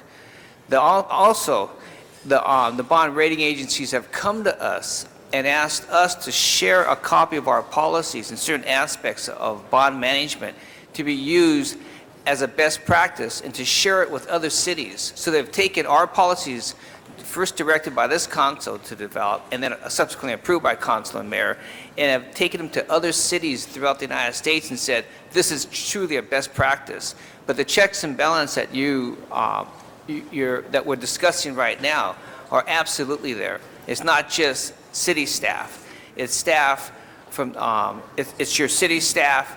It's, Natalie mentioned the bond counsel, individuals who have significant experience, legal experience in this particular field, financial advisors who are recognized not only locally, but throughout the state and the United States of having handled bond issuances from something that's relatively mid-sized, such as this, to huge bond issues, such as what's happened at the state and our own state, but other states throughout the United States. So we have at least 3 entities who look over each other's shoulder to make sure what we do is right.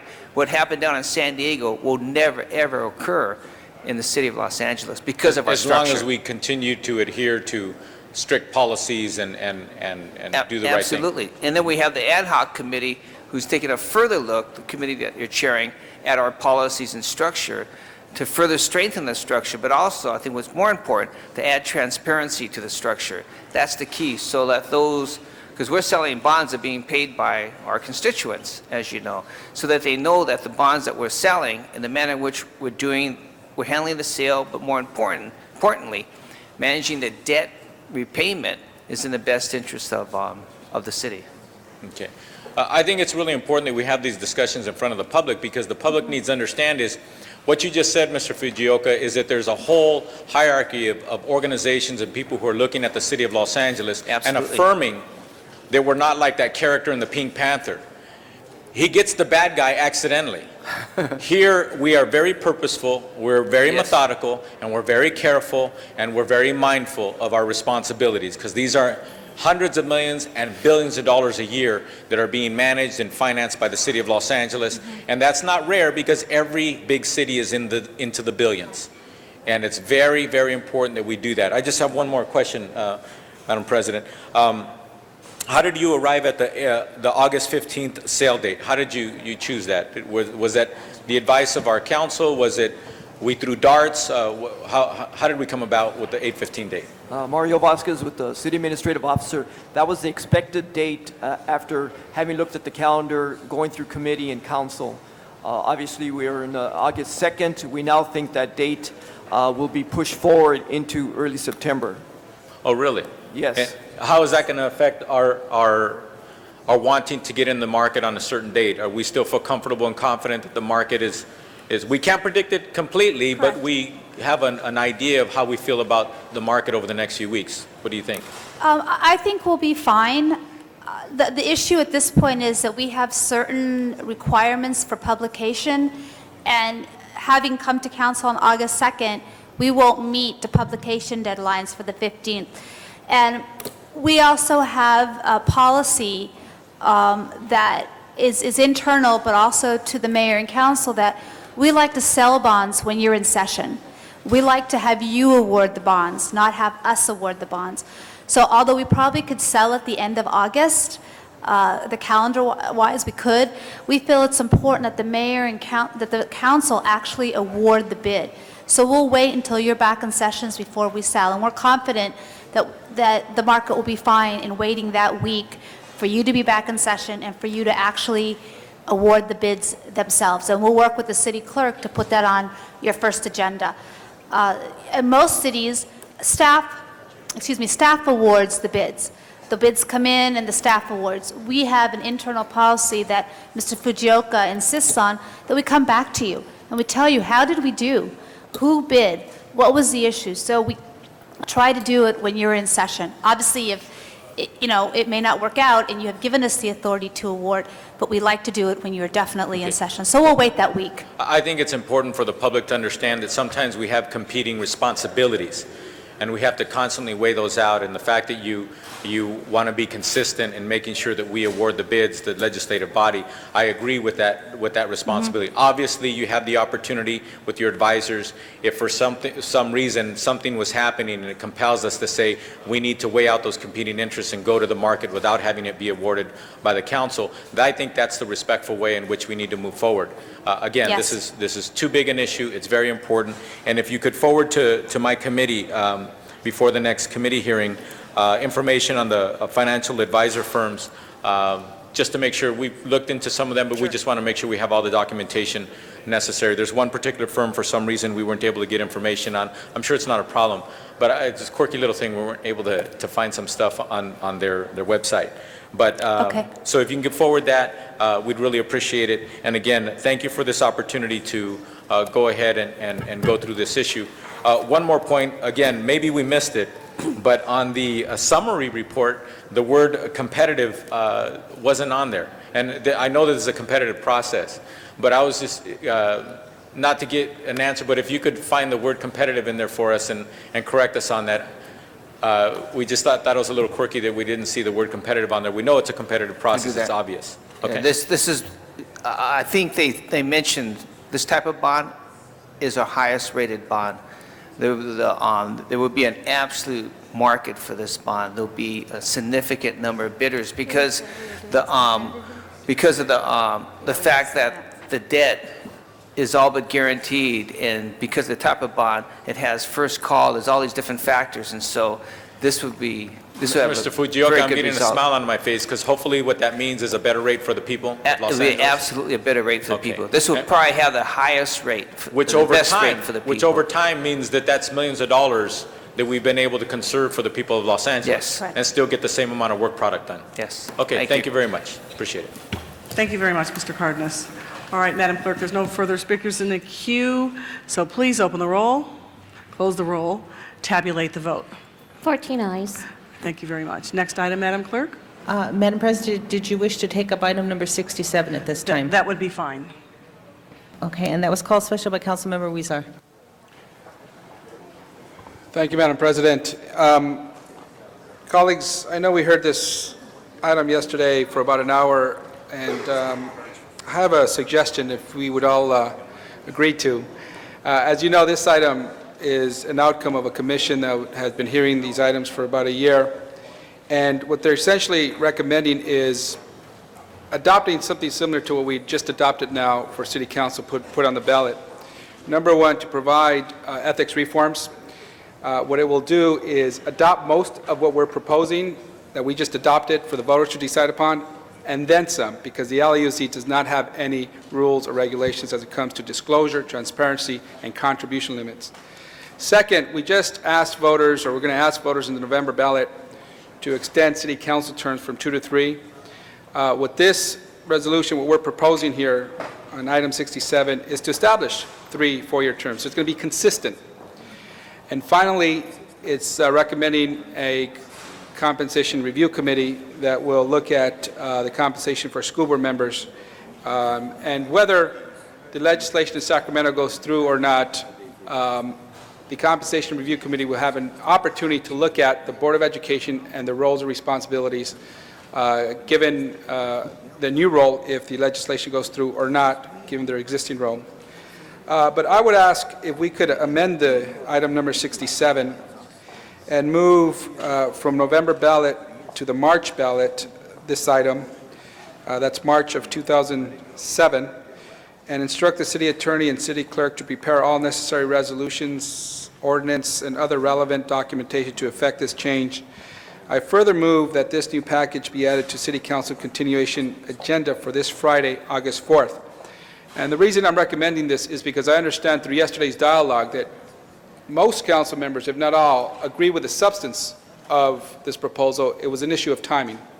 And so with this, I hope you could all support the March, to put this on the March ballot this coming Friday, continue this item to Friday, and put this on the March 2007 ballot.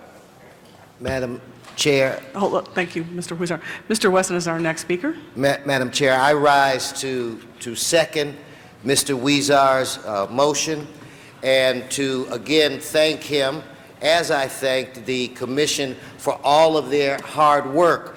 But what Mr. Huizar has done, what he has recognized, is that this council does support reform, and that this council had some concerns where it relates to the other 54 suggestions that have been made public by the Commission. So by his agreeing to send this to committee where this could be fully vetted, and I would be optimistic that as we go through this process and together we work with the school board, by the time this measure is on the ballot in March, we will also be able to recommend other reforms to LAUSD and create a total or a larger reform package.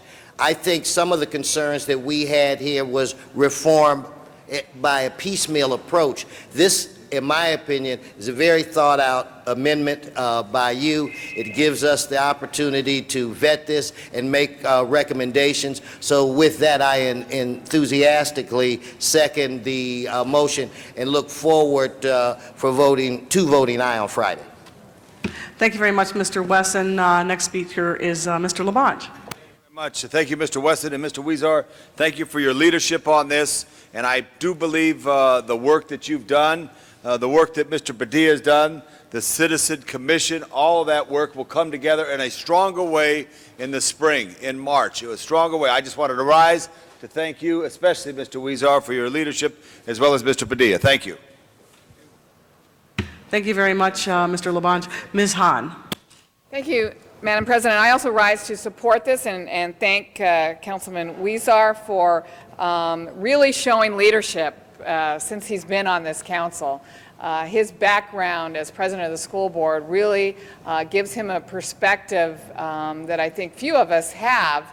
And he certainly has shown himself to be a reformer when he was on the board, and he has not changed that one bit since he's been here. And I think it makes more sense to vote for this on Fridays to show that we all are also for reform in the school district. But waiting until the March ballot, I think, gives us all the opportunity. How many of you have read their final report, which my office just received yesterday? I know from scanning the summary that they've made 54 recommendations for reform, and it was the Commission's desire that we figure out how to implement all of those recommendations so that we can have true student achievement, true accountability, and true reform in the school district. So I think we'll probably have the same issue in March that we grappled with today in what we want to put before the voters to make it stronger, to make it something that can't be changed or tweaked by future school boards or future city councils. And I think the momentum is on our side. The public is talking about school reform. The public is debating what is in the best interest of the kids of LAUSD. And I think by putting this on the March ballot, we're going to have ample opportunity to look at the other reforms that our commission has presented to us. I expect to thoroughly vet those in our Education Neighborhoods Committee. I think it might be appropriate to take these recommendations and hold public hearings on them to see if we can garner public support for real reform at the school district. So I thank you, Councilman Weezer, for your leadership in this area. Thank you, Ms. Hahn. Our next speaker is Mr. Rosendahl.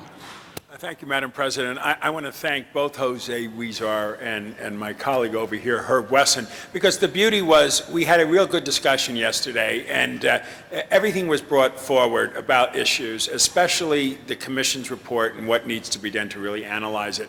And the beauty is people listen to each other here, and we will put it on the March ballot. And your leadership, Jose, from the school board now to the council, is greatly appreciated by all of us here. And Mr. Wesson's ability to build coalitions and to make things happen is also. And Janice, what you said yesterday passionately and how you confirmed it again today, and Tommy too. But the bottom line is we are a body that is real, and we go through processes here, and I think this is the best way to go about it. I might not be here Friday, but if I was in spirit, I would certainly support the motion to put it on the March ballot. Thank you, Madam President. Thank you, Mr. Rosendahl. Our next speaker is Mr. Reyes.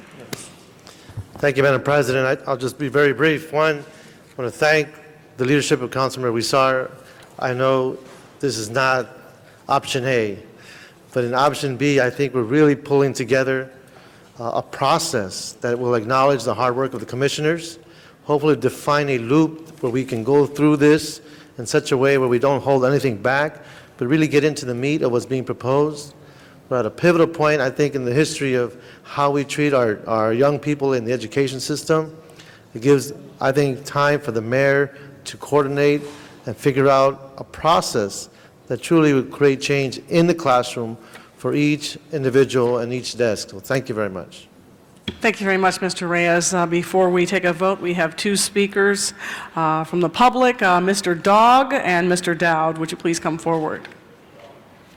Thank you very much, Madam President. I'll be brief. I'll limit myself to 2 minutes on this topic. And I'd like everybody to watching right now to know why this must be passed.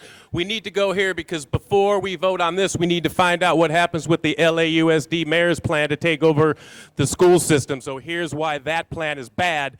So why we need to wait. And this needs to pass until we can wait to see what happens with the LAUSD thing the mayor's trying to do, and here's why we cannot have the mayor do it.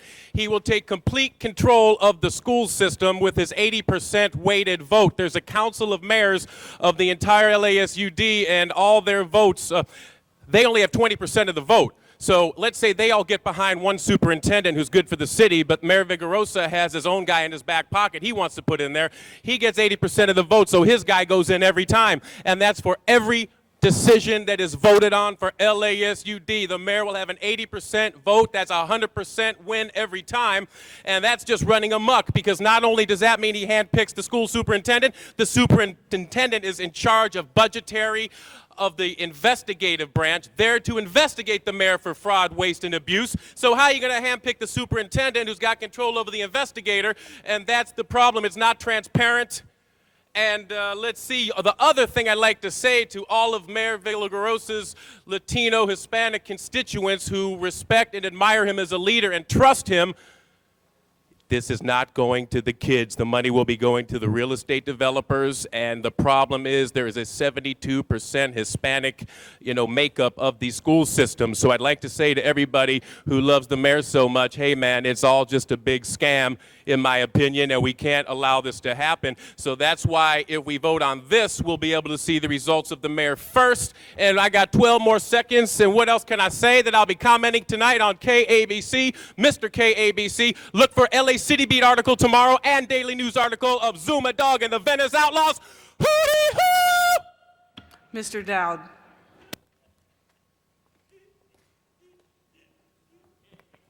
Thank you very much. My name's Matt Dowd. It's a regular on Channel 35 now, just here for my public comment. This one's heading for a yes vote today. There was drama here yesterday and we saw some real council action. The gang was split on the vote, but it looks like they've patched it all up, and now we're taking this to the election next March, and I'm in favor of that. Let's watch the unanimous vote come up, folks. All right, Mr. Huizar to close. Madam President, and finally, let me thank my colleagues, and hopefully we could all support this on Friday. And I agree with you, Mr. Wesson, and the others who brought this up, that hopefully we'll put this on the March ballot. In the interim, we'll look at those other recommendations to see what this council as a whole can get behind. But let me tell you this, and I said it yesterday, it's difficult to move this district, and I hope we do everything in our power with those items that we agree are going to support our children and raise student achievement and create the type of accountability we need at the district, that we vet them out in our committees, support them in council, and move forward and prod this district to go in that direction. And my last thing I want to say is, this is historic. The city has always had the ability to provide rules and regulations and govern the LAUSD. It just never used it. There's one or two sentences in the LA City Charter that said we delegate most of the responsibility to the state, or it's been void of any say on governing LAUSD. And here we are going to provide a framework for ethics, campaigns, term limits, and also compensation. The city will now exert an influence it's always had. It's historic. In the over 100 years of this LAUSD and this city, it's now going to do that. And I think it's a step in the right direction, because more eyes and ears and opinions and ideas on how children learn and to create an environment for them to learn, I think it's a better one. Thank you very much. I look forward to Friday. Thank you very much. Madam Clerk, what is the action we're to take today? The action would be to continue this matter along with the amending motion of Mr. Huizar and Mr. Wesson to place this on the March 2007 ballot. Until Friday, is that Until correct? Friday, correct. All right, thank you very much.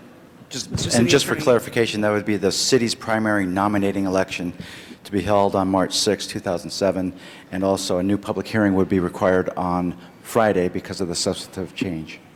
All right. Madam Clerk, would you please open the roll? Madam President, actually, a vote isn't necessary if council wishes to do a We don't unanimous have to vote to vote to move continue it. that. Okay, fine. Okay. Mr. Cardenas. Madam President, point of clarification, I'd like to ask Mr. Huizar, Councilmember Huizar, I apologize. When are you looking to have this as a vote of the council? On Friday. On this Friday? This Friday, yes. I was informed, I would have loved to have amended the ordinance today to say it would go on to the March ballot instead of the November, but I was informed that we didn't notice the public properly through the Brown Act, so therefore we have to come up with a new notice and to vote for it on Friday. Thank you for that clarification. Appreciate it. All right, thank you very much. So that item will be moved to this Friday. Next item, Madam Clerk. Next item, Madam President, do you wish to take up public comment at this time? And I believe there is a request to to reconsider item 64 also. All right, there's a motion to reconsider item 64. Want to open the roll? Close the roll? Tabulate the vote? 14 ayes. Item 64 is reopened.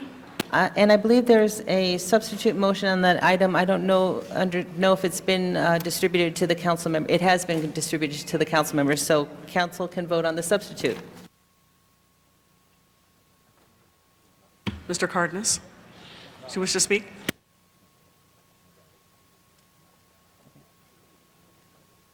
Okay, it's an amending motion. Madam Clerk, open the roll, please. Close the roll. Tabulate the vote. 14 ayes. Thank you. Now we move to public comment. Our first speaker for public comment will be Mr. Mustafa. 1 minute per person, please. Mr. Mustafa, if you're still in the chamber, come forward, please. Thank you very much.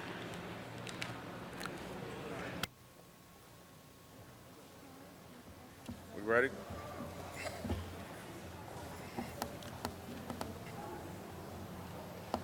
Please proceed.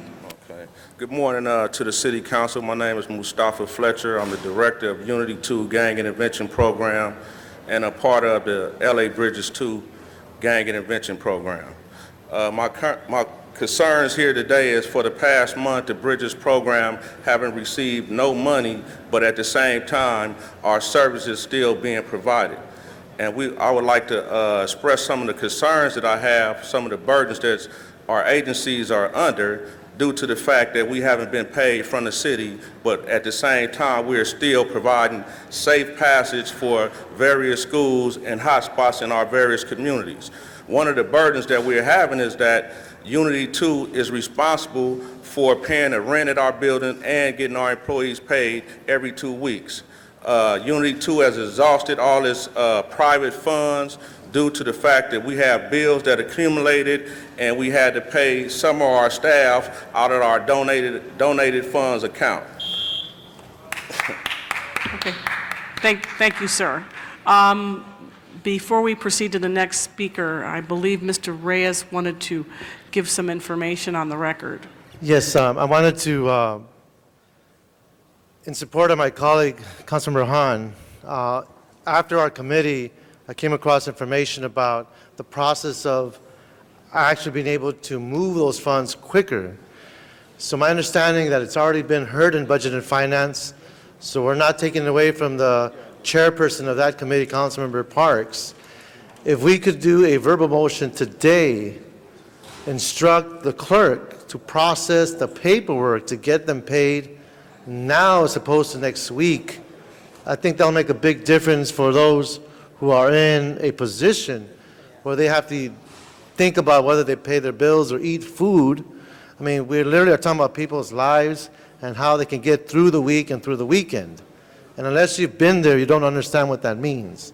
So what I'd like to suggest, we have the CLA come to the table.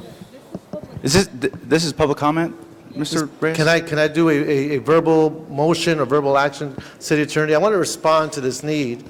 If you can guide me as what it would take to make that happen, where I can do a verbal motion to direct action from this committee. I'm sorry, I was dealing with another matter, and I believe we were in general public comment, and council members could only briefly respond to what is said in general public comment because it's not noticed on the agenda unless it meets an urgency exception. Okay, so you could do a report back to staff to come back or refer a matter to. I'm trying to put a certain context here, Mr. Attorney, so that way you can understand what I'm trying to reach and maybe you can guide me. I understand it's public comment.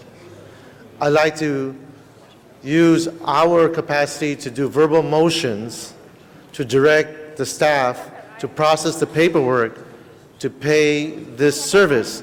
So should I do that after public comment as an action on the floor? Again, it all, whatever verbal motions are made, they can only be made and acted on if there's an urgency exception, unless it's on the agenda. So if it's not on the agenda, you could do a report. Mr. City Attorney? If the findings are there, but Okay, I think they can't just. let's do a verbal Rule 23. Mr. City Attorney, yes, you're correct, we are in public comment, but I haven't adjourned the meeting yet. Would it be possible to conclude the public comment, go back to the meeting, make a verbal Rule 23, and then let Mr. Reyes state the case, or Ms. Hahn state the case with respect to urgency, to see if we can even make those findings? Yes. If I could discuss it with Mr. Reyes regarding making the findings, that's the key, is whether council can state the findings. We can make the findings. All right, we'll proceed with public comment. The next speaker is Patricia Bell Hurst. Following Ms. Hurst will be Howard, I think it's Euler.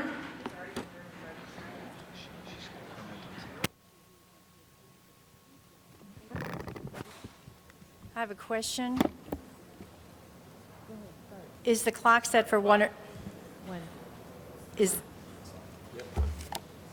the clock set for 1 or 2 minutes? The clock is set for 1 minute. Thank you.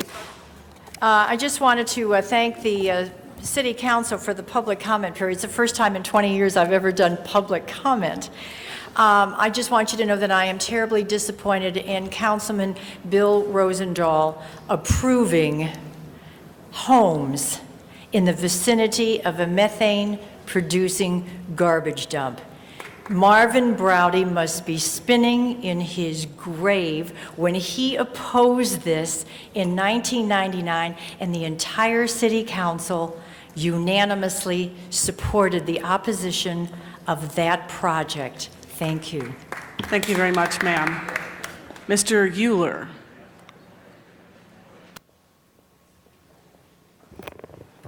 Thank you, Madam Chairman. I would really like the city attorney to listen to the comments, because my appeal is to you as well as to the council.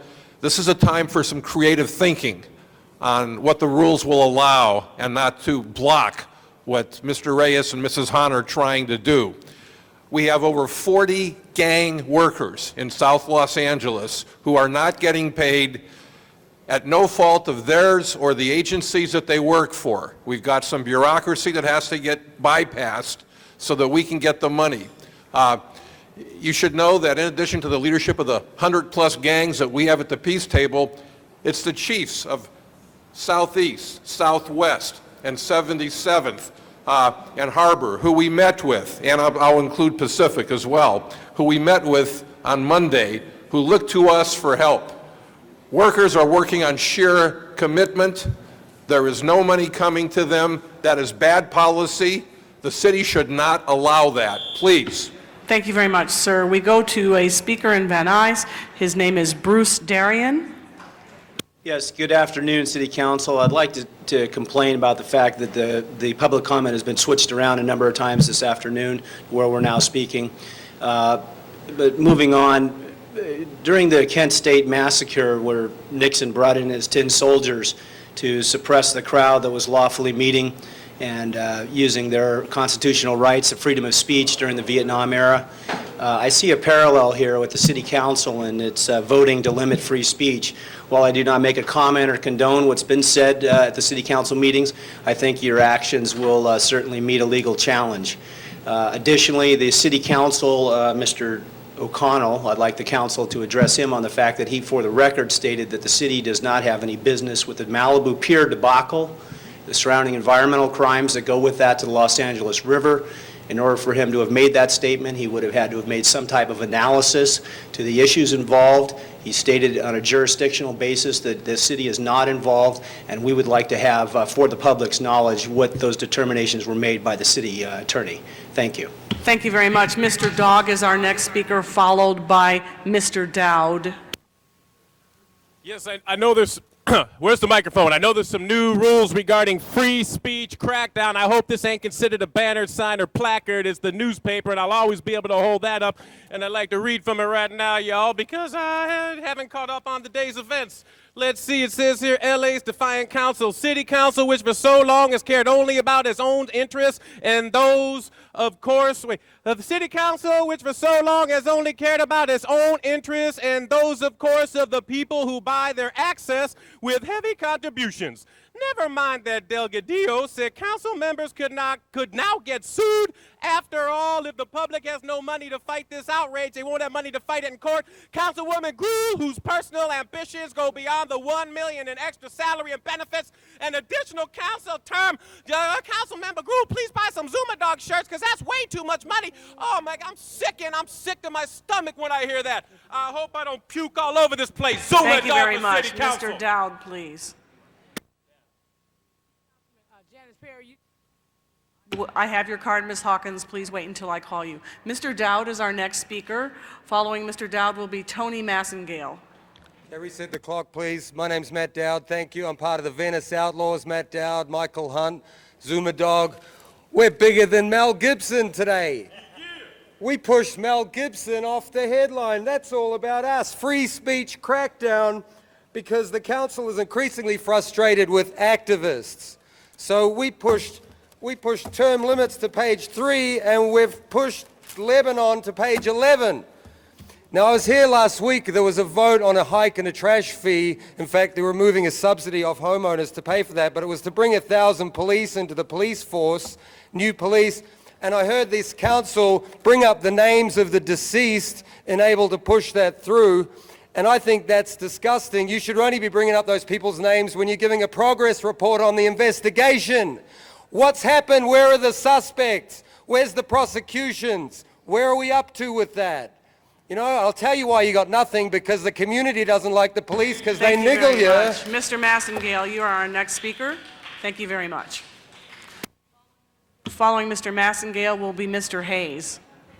Madam President, I want to follow the testimony that's been offered about the gang intervention workers that are serving the city of Los Angeles right now without pay. I'm co-director of the Unity Collaborative. It's the collaborative that coordinates the work of 6 different agencies, again, over 40 intervention workers, and about twice that many volunteers who are working in the schools, working in the neighborhoods right now with community-based public safety. If the Los Angeles Police Department had missed 3 paydays, it would be an urgent matter. These community-based intervention workers are the other side of the coin of community-based policing and public safety, and I hope you'll take some unprecedented action, not only to solve the problem today, but to see to it that some policy is put in place so that this doesn't happen every year. It's a bureaucratic challenge. It's a problem that destabilizes the nonprofits that are delivering the service, and it really retards the work that we do in gang intervention. Thank you very much. Our next speaker will be Mr. Hunt, followed by Ms. Hawkins.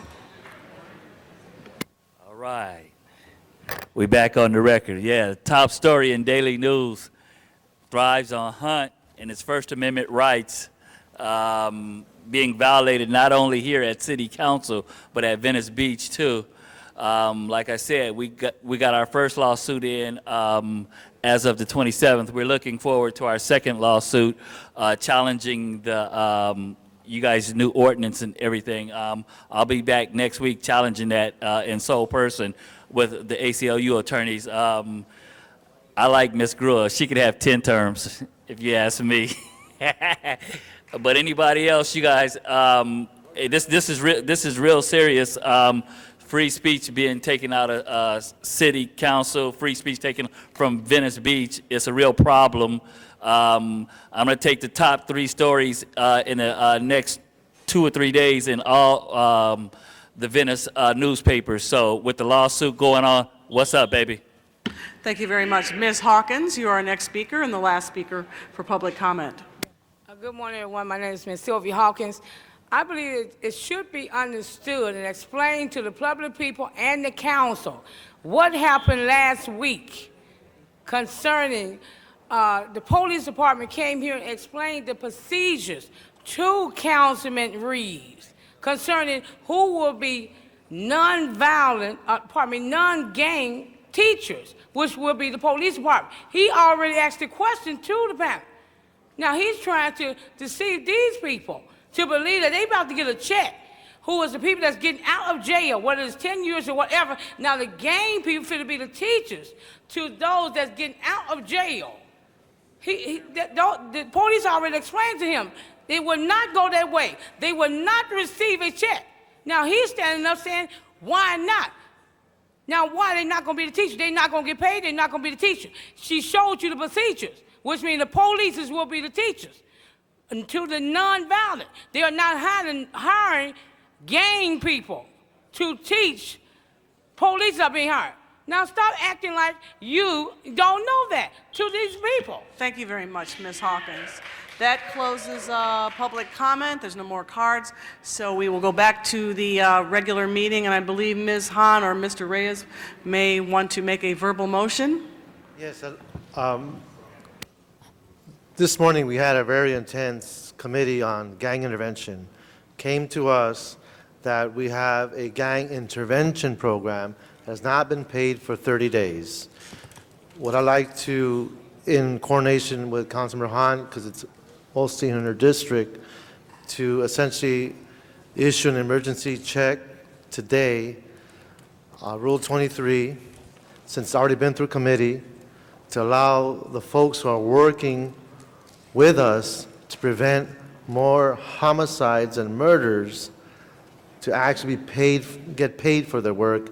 And I'm hoping, I know Councilman Hahn will second this, so that way we can move expeditiously, they can get paid for their hard work, and do our part. Every time we have a parent or families come to this microphone and talk to us about how their child has been murdered, and we say to ourselves, what could we have done? Well, today, with your vote, we will have done something very, very clear, specific, and engaging and supporting those who are trying to prevent this type of crime. So I would like an aye vote on Rule 23, and I believe we have our findings because of the nature of this emergency and the services that we need in our communities. Thank you very much, Mr. Reyes, and I believe we have a second from Ms. Hahn. And Mr. City Attorney, would you please explain the process under which we need to do to invoke Rule 23? On this item, council has to make finding that the urgency came to the attention of the city since the posting of today's agenda, and there's immediate need to act. So under the scenario that Mr. Reyes has just outlined, have we satisfied that, and should we go ahead and proceed and make a vote on that, on the findings? Are you asking me whether I believe the findings are sufficient? The next step we must take is to vote on the findings. Is that correct? If council is satisfied that those findings are sufficient, then council should vote on that. Okay, vote on the findings or vote on the issue itself? All right, First, fine. they vote on the findings. Okay, fine. Madam Clerk, would you please open the roll? Close the roll, tabulate the vote. 14 ayes. Thank you very much. Now, with respect to the matter itself, we have 3 speakers in the queue. Ms. Hahn, Mr. Rosendahl, and Mr. Zine. Well, that's what they said you have to. Well, technically. Ms. Hahn? Oh, thank you, Madam President. Well, I just rise to support this. You know, it's rare when we suspend our council rules, and we do it very cautiously and very deliberately. But in this instance, I just found out about this morning. We have those who are, you know, in the trenches. They are out there day in and day out trying to keep gang violence from erupting. There are hot spots, colleagues, right now. I know there are some in my district and there's some in some other districts that really could erupt at any moment. This is summer. We got young people without jobs. And these are the people that really are doing the job that probably none of us would ever dare to do. And they really, at this point, it's amazing to me that they're still working without pay. They have every right to stop working today, you know, and that would be a disaster for the city of Los Angeles. It really would. What they do, their work is priceless.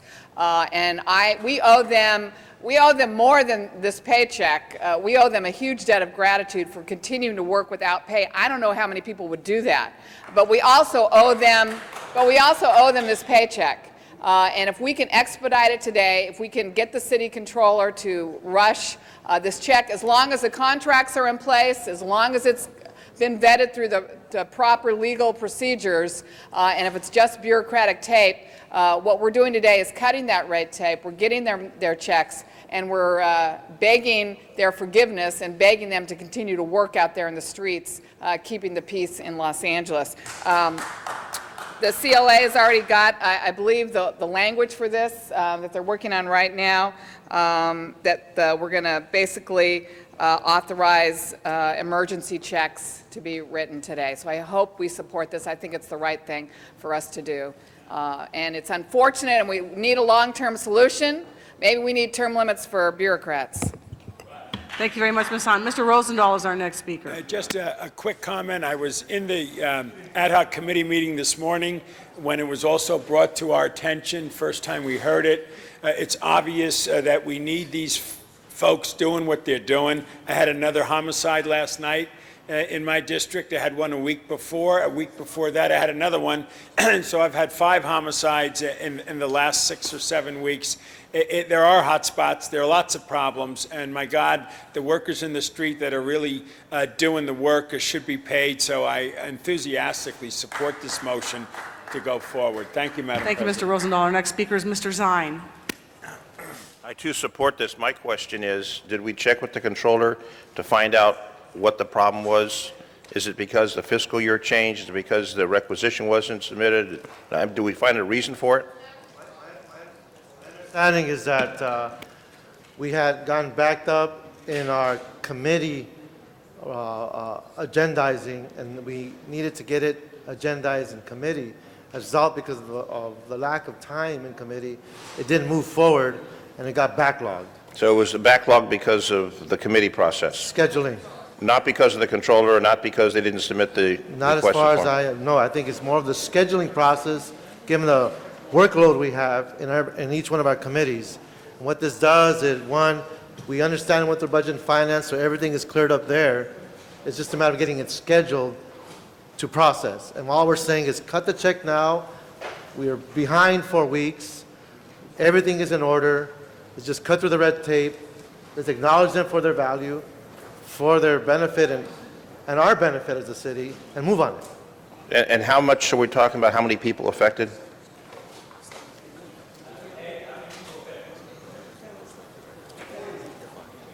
Dennis? 40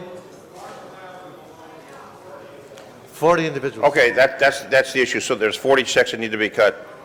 All right, if we could stop yelling from the audience. If you want to come to the lectern and ask Mr. We have a representative here a from the question, just department. please ask him to come to the lectern. We have a representative from, I believe, Bridges, who can maybe answer some of these questions. So we If you don't can come have to the to. center table and introduce yourself. Good afternoon, council members. John Chavez, I'm with the Community Development Department. We actually have 4 gang intervention agencies, and they have probably close to 50 to 60 gang intervention workers in total. And the checks go to the agency and the agency distributes, or does it go to each individual? They go to the agency, then the agency pays the employees individually. Okay, so to expedite, it'd be fewer checks cut, not 40 or 50 checks. Correct. Then it would go from there. Correct. It would go directly to the contractors. And how much are we talking about? Depending if it's a 1-month period, I'd have to ask the agencies themselves. I mean, the total budget for the gang intervention program's under $4 million, so it would be like 1/12 of that amount. And in the future, so it doesn't occur again, because obviously people need that so pay their bills and to live. Do you have any suggestions how we can move this so it doesn't happen again? Well, we submit our transmittal as quickly as possible. We presented it, I think, in May, just it didn't get scheduled until just this month. Okay. And the other thing is it has to go through 2 committees, so that adds to the processing time.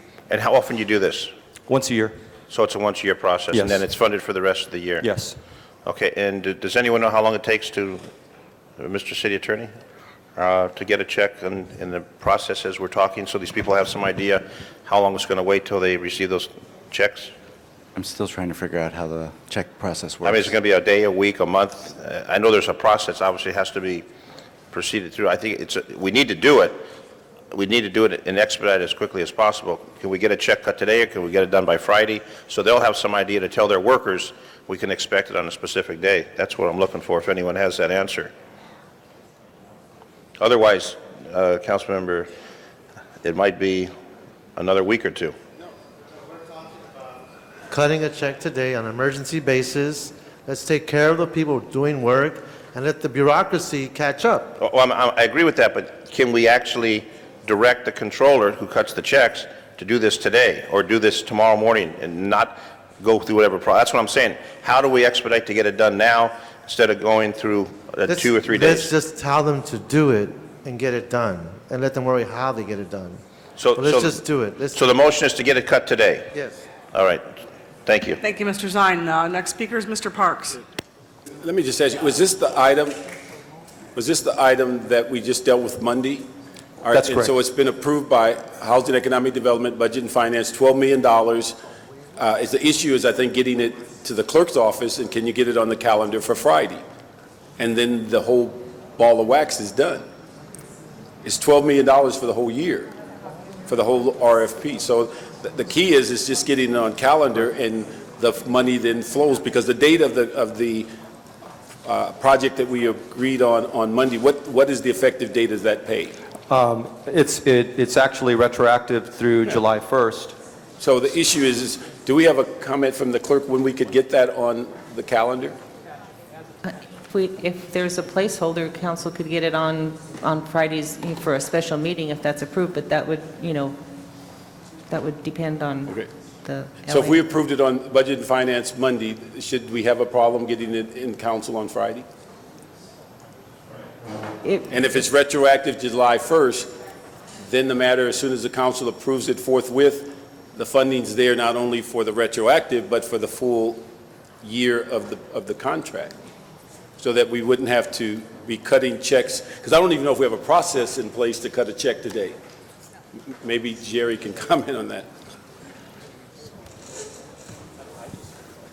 Well, it can be done. It's rare, but it is done on occasion. What would have to happen is this council action and the proper paperwork to have the check cut would have to be walked over to the controller, and either the controller personally or the chief deputy controller would have to authorize cutting an emergency check. It can be done. It is unusual.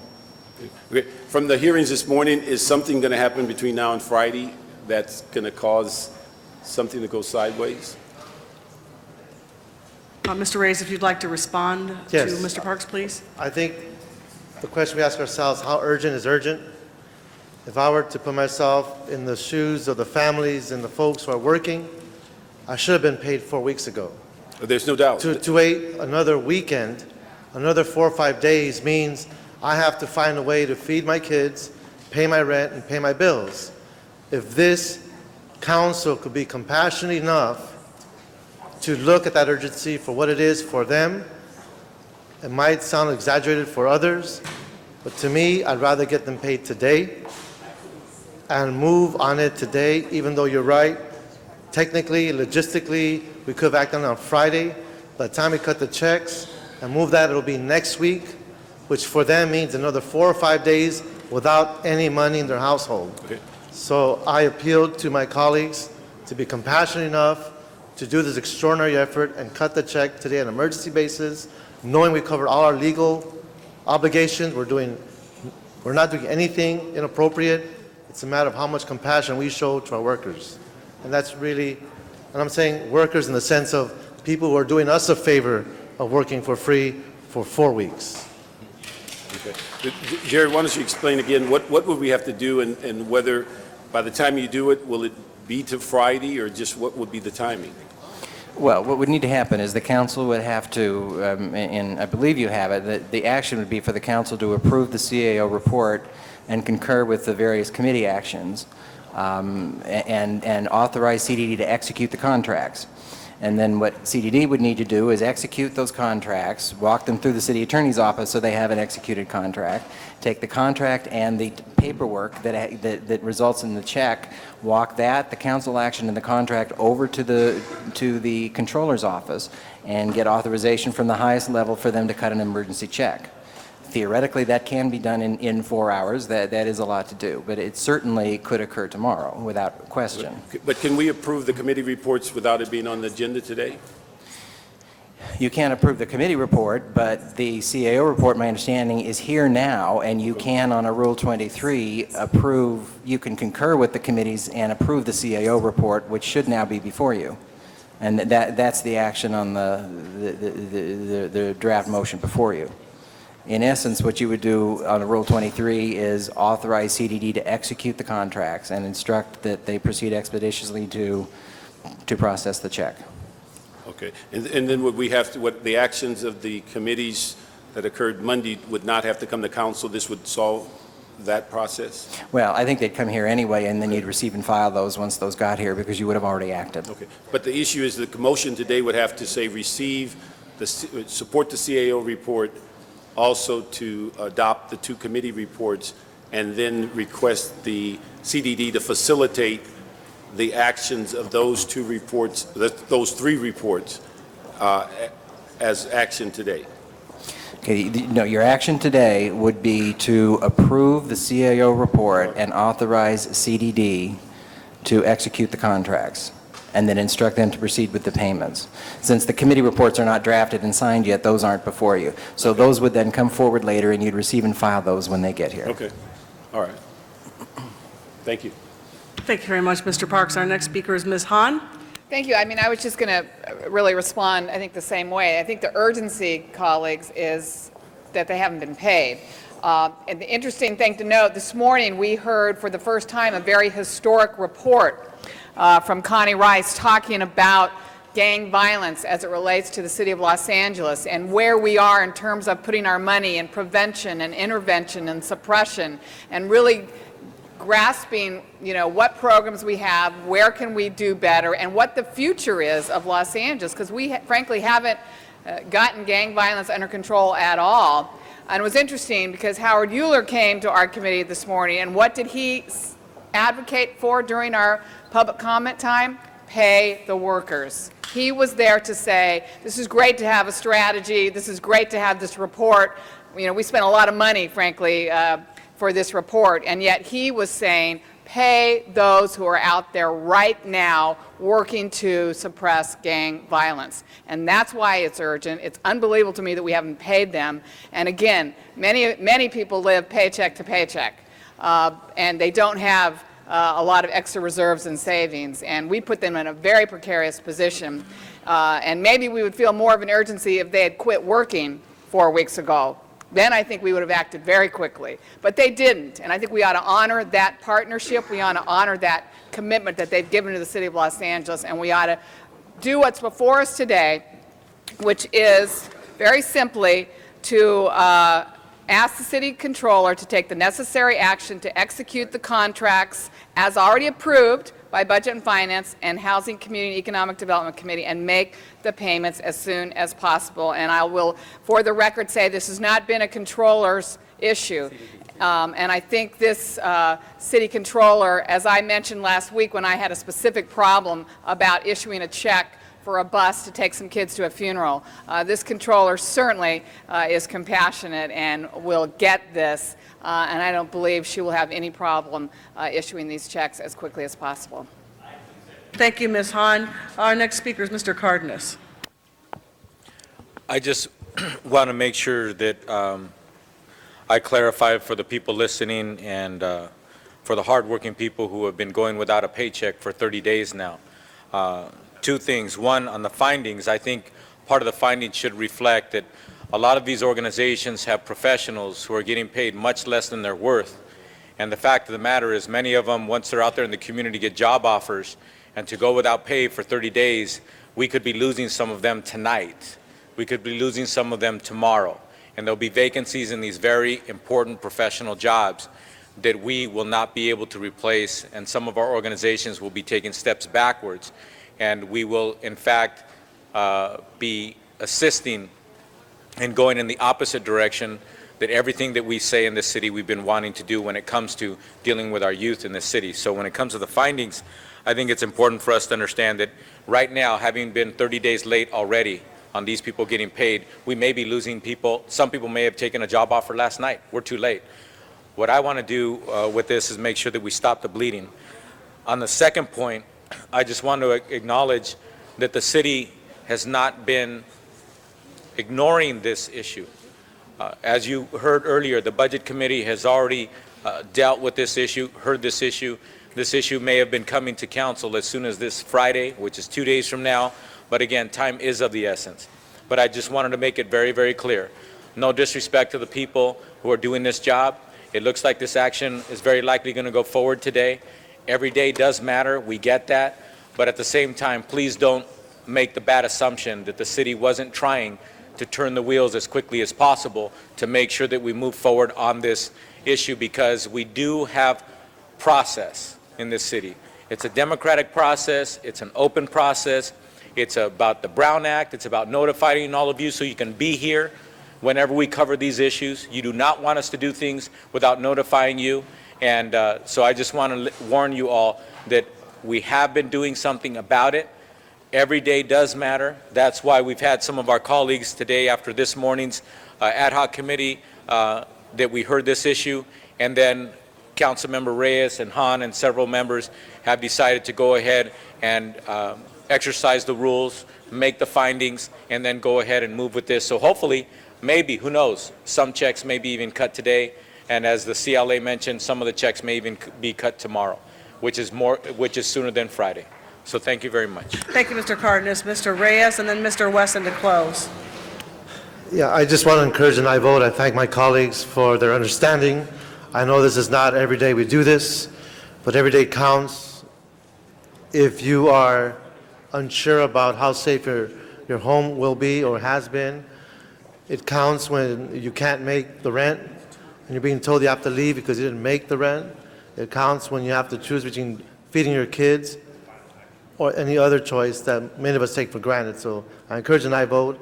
I think it is worth this gesture to show them that they matter and that we do care. Thank you. Thank you, Mr. Reyes. Mr. Wesson? Yes, thank you, Madam Chair. Members, I just want to rise to thank Mr. Reyes for this creative approach that would appear to work. No one wants anybody to go without a check, and as Mr. Cardenas referenced earlier, many of these young men and women, they work at a salary that is below the effort that they have to put in. They do this. They don't do this for the money. They do this for their love of community. They do this because they want to be engaged with us in turning things around. So since we can technically do this, and I want to applaud the CLA, I think that, again, Mr. Reyes, I commend you. It's a pleasure serving with you. I wish I would have thought of it. It's a great idea. I ask everybody to vote aye. Thank you very much, Mr. Wesson. Ms. Han to close. Yeah, I just appreciate us doing this today. I think it's important. I think it's the right thing to do. But I just want to remind the mayor, if he's within the sound of our voice, nothing happens around here without his signature. So we want to make sure when we send this forthwith to the mayor that he signs it as quickly as possible, because that's really going to make it happen. Yeah, I want to make sure, since we're in a rush here, to make sure that this is correct. So I'd like to read some amendments to the language so that it's very clear, and I'll give the city clerk a copy of this. Thank you. So the action would be, I further move that the council authorize Council File 06-1463 and the CAO report be approved relative to LA Bridges contractors, instruct CDD to take the necessary actions to execute the contracts as approved by the Budget and Finance and Housing Community Economic Development Committees, and instruct the controller to make payments as soon as possible on an emergency basis. Thank you, Mr. Miller, for that clarification. All right, I guess Mr. Zine would like to speak one more time. I have a question. Soon as possible, isn't the direction, as I understand. They want it done today, not soon as possible. So we need to make it today and not soon as possible. Or say within 24 hours, but I mean, if we say as soon as possible, that's a whole different process than what we're saying. We want it done today, or at the earliest in the morning, or, you know, within today or tomorrow, but as soon as possible doesn't really cut it, based upon the urgency that we've debated. Well, again, it does say on an emergency basis, which is a specific process, but to be clear, the controller can't do that until until the mayor signs, CDD executes, city attorney signs off on the contract. This action, the contract, all of the paperwork to get the check cut is delivered to the controller. So to say that that must happen today, quite frankly, there's a lot that the controller doesn't have control over. Well, then how do we hand carry it through the process? Because what you're following what you're stating, it's going to take a few days. Not necessarily. As soon as it leaves here, we get mayor's signature on it, and this can be, CDD's administrative section is going to have to walk this through the process, through the city attorney, through the mayor's office, and over to the controller with the proper paperwork. And you're going to be doing that? Yes, we could process that in one day in terms of getting our general manager to sign, walking it over to the city attorney's office, and then executing it at the city clerk's office. We can get that done in one day, no problem. Can you get it done by the end of today, or? If we can get the signatures from the agencies, so we'd have to do that as well. And it's already 1:30. Yeah, I think close of business tomorrow. So they would have it, so we want to be realistic with them and tell them, so they would have it by tomorrow. We would want to get the executed contracts to the city clerk's office by tomorrow, so that we would have all the paperwork done, and then the checks could happen shortly thereafter. So then by tomorrow, they would have the checks. Okay, but this as soon as possible doesn't really work, so by Agreed. tomorrow. Okay, thank you. Sure. All right, Mr. Cardenas. I hope this is the last statement on this, but I just want to let you know, Councilmember Zine, to satisfy the requests of the people who came before council and the spirit of what Mr. Reyes said, as soon as possible is the most appropriate language. If we try to tighten it beyond that, we might be convoluting ourselves into the bureaucratic nightmare of not being able to meet the responsibility if we put a timeline on it. As was outlined by everybody here, it looks like everybody's going to cooperate to get those done today if possible, tomorrow or what have you. They're not going to sit around. They're not going to waste time. They're going to push this issue and walk it through the process. Thank you, Mr. Cardenas. Okay, Madam Clerk, it's time for us to vote. Would you please open the roll, close the roll, tabulate the vote? 12 ayes. Thank you very much. Forthwith, please. All right, we've completed public comment, and this would be the time for any announcements. What's the next item? Next item, Madam Okay. President, is item Getting a little number 2, tired and that here. was called special by Councilmember Zine. Okay, great. I'd like to have referred back to Plum. It was continued without the review, and it came here basically by accident. We want it Well, sent the back to Plum. applicant consents to continuance to September Well, a 22nd. continuance here, but not the continuance here. It needs to go back to Plum for the hearing. So we want to send it back to Plum.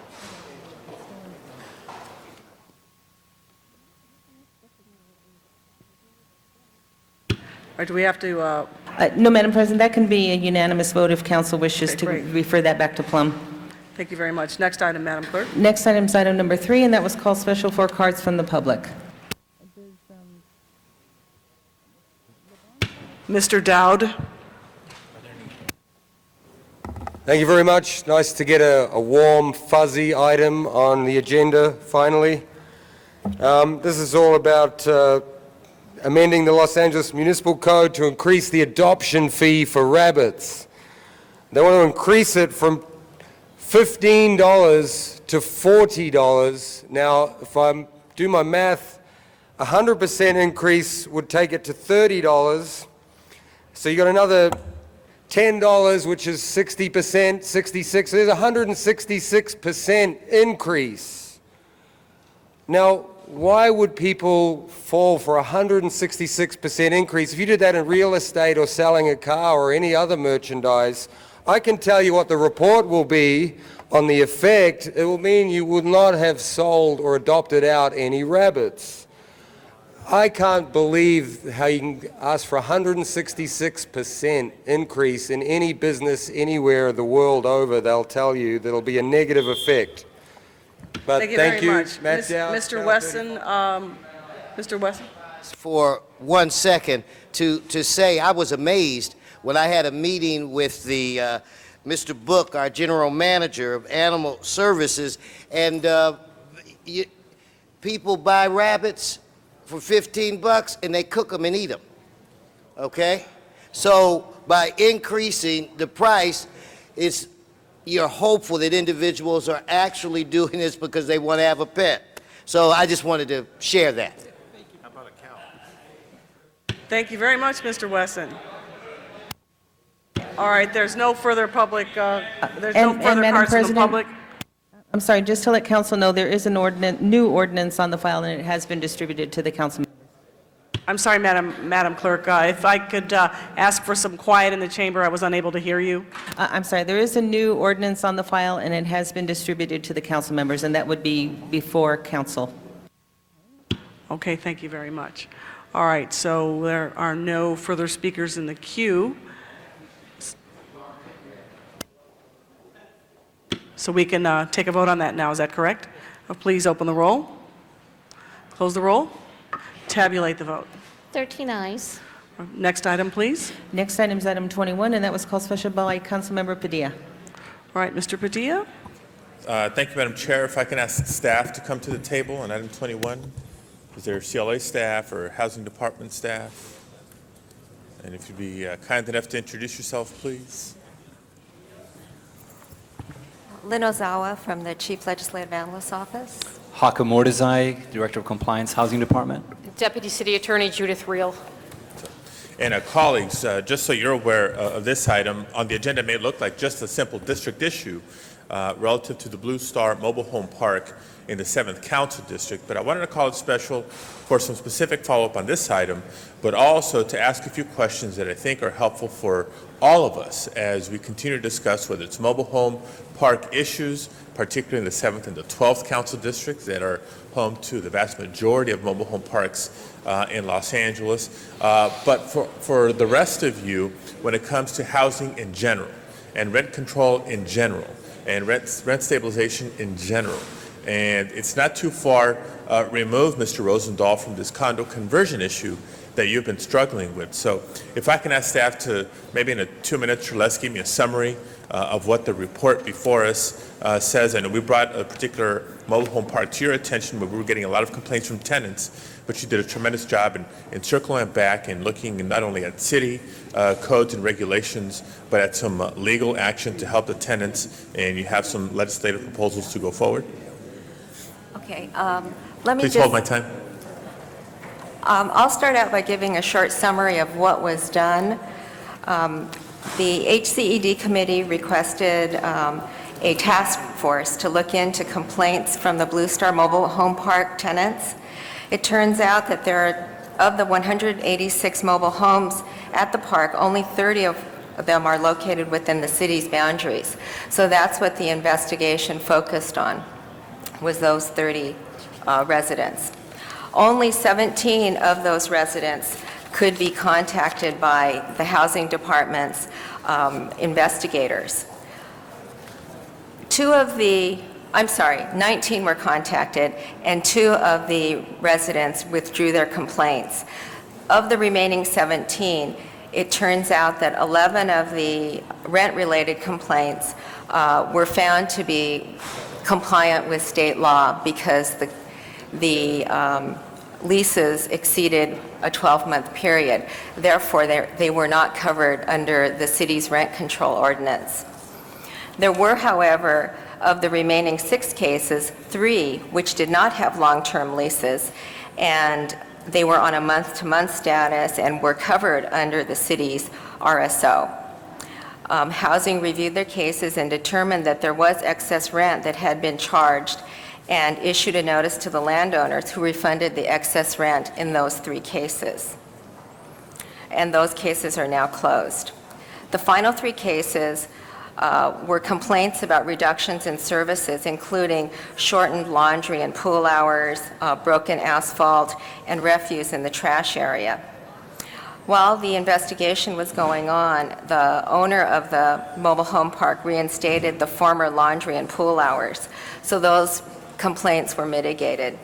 However, the complaints regarding refuse and debris fall under state law, not the city's enforcement. So the city really didn't have any way of following up on those violations. Staff at this time is not recommending any changes to the RSO. However, there is still investigation going on as to what legislative proposals could come forth to better the enforcement activities that the city might be able to do with regard to mobile home parks. Okay. Thank you for that. I first of all wanted to commend and just personally thank the Housing Department's Rent Investigations and Enforcement Unit, because clearly through the report, you did your work. You did it thoroughly, you did it well, to do the outreach necessary to reach as many of those residents and make the determination who's in the city limits, who's not in the city limits, to have reviewed leases and cross-check that with the law. I just wanted to say thank you for going to that extent to help my constituents. In the report, it makes reference to a, I don't know what the right word is, but a problem in assisting some low-income residents or those who may qualify for affordable units from the special programs at the Department of Water and Power, the Universal Lifeline Service. If they're getting water from the Department of Water and Power, but their power from Southern California Edison. Can you elaborate on that a little bit? That was one area that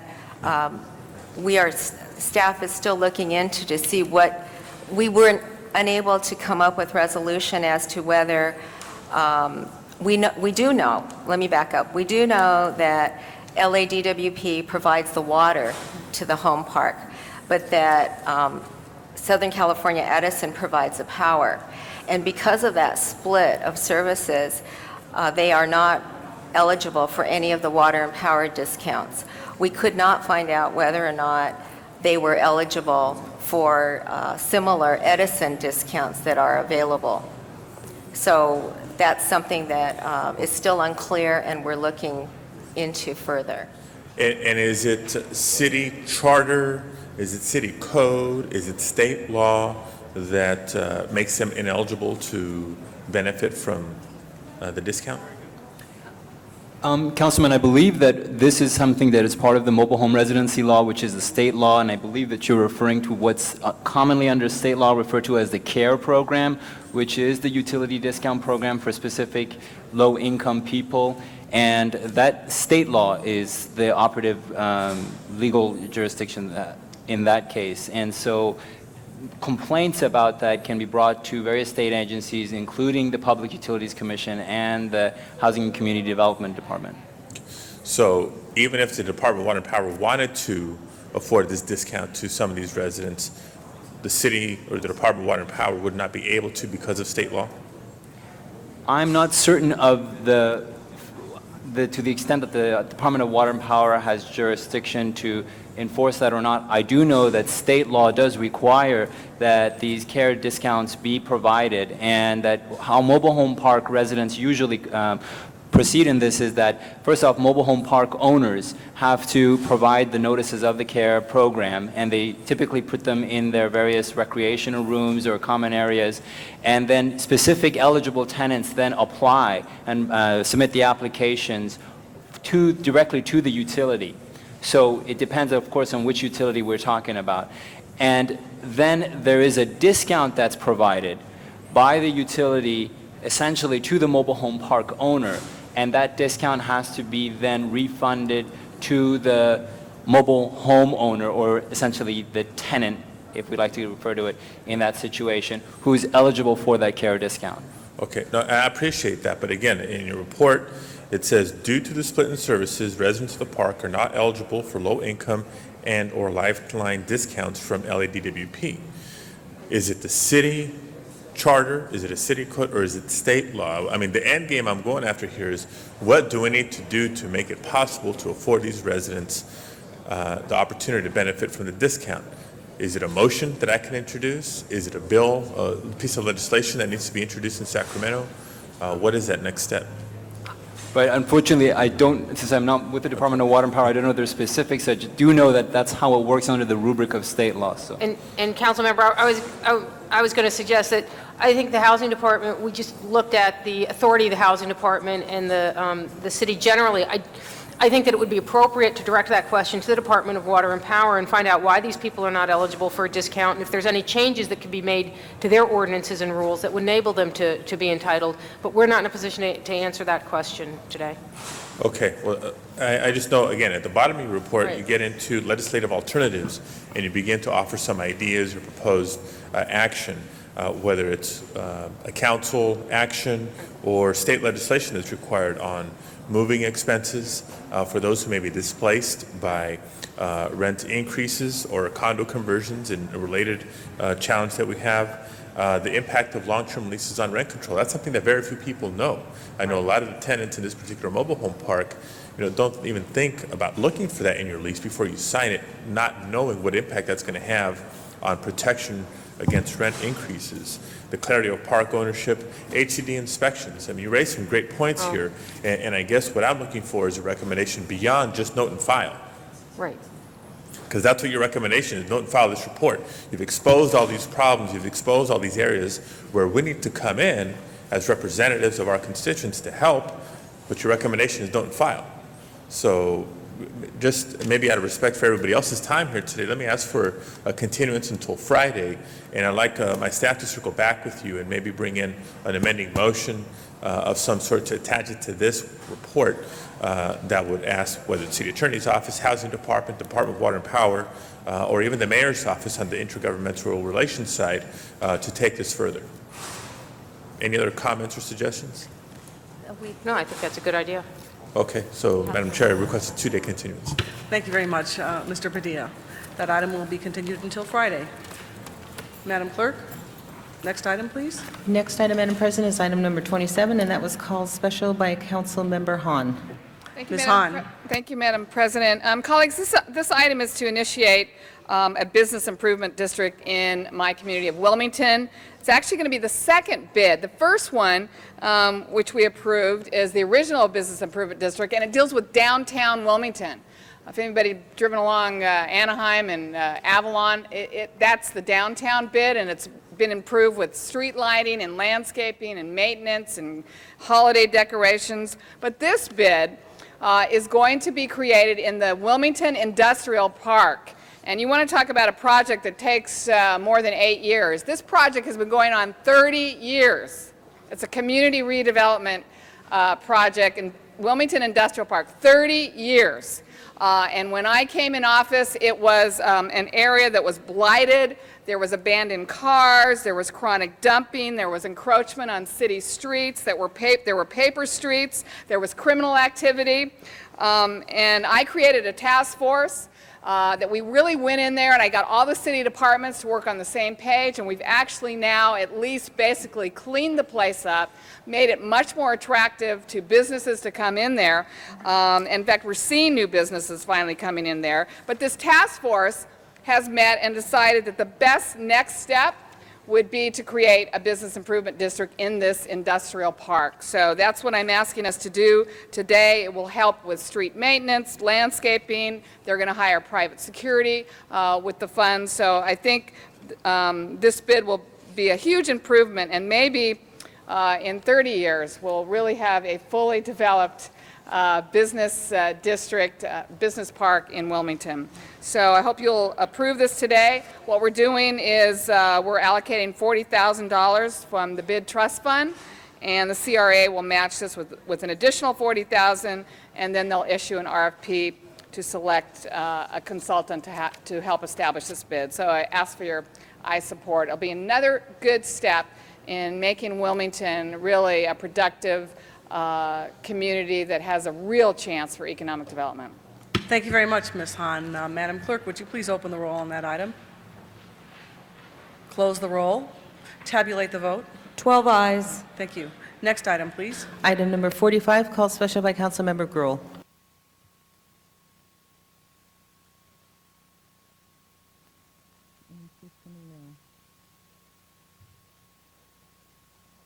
Ms. Gruhl. Thank you very much. I'll move over here.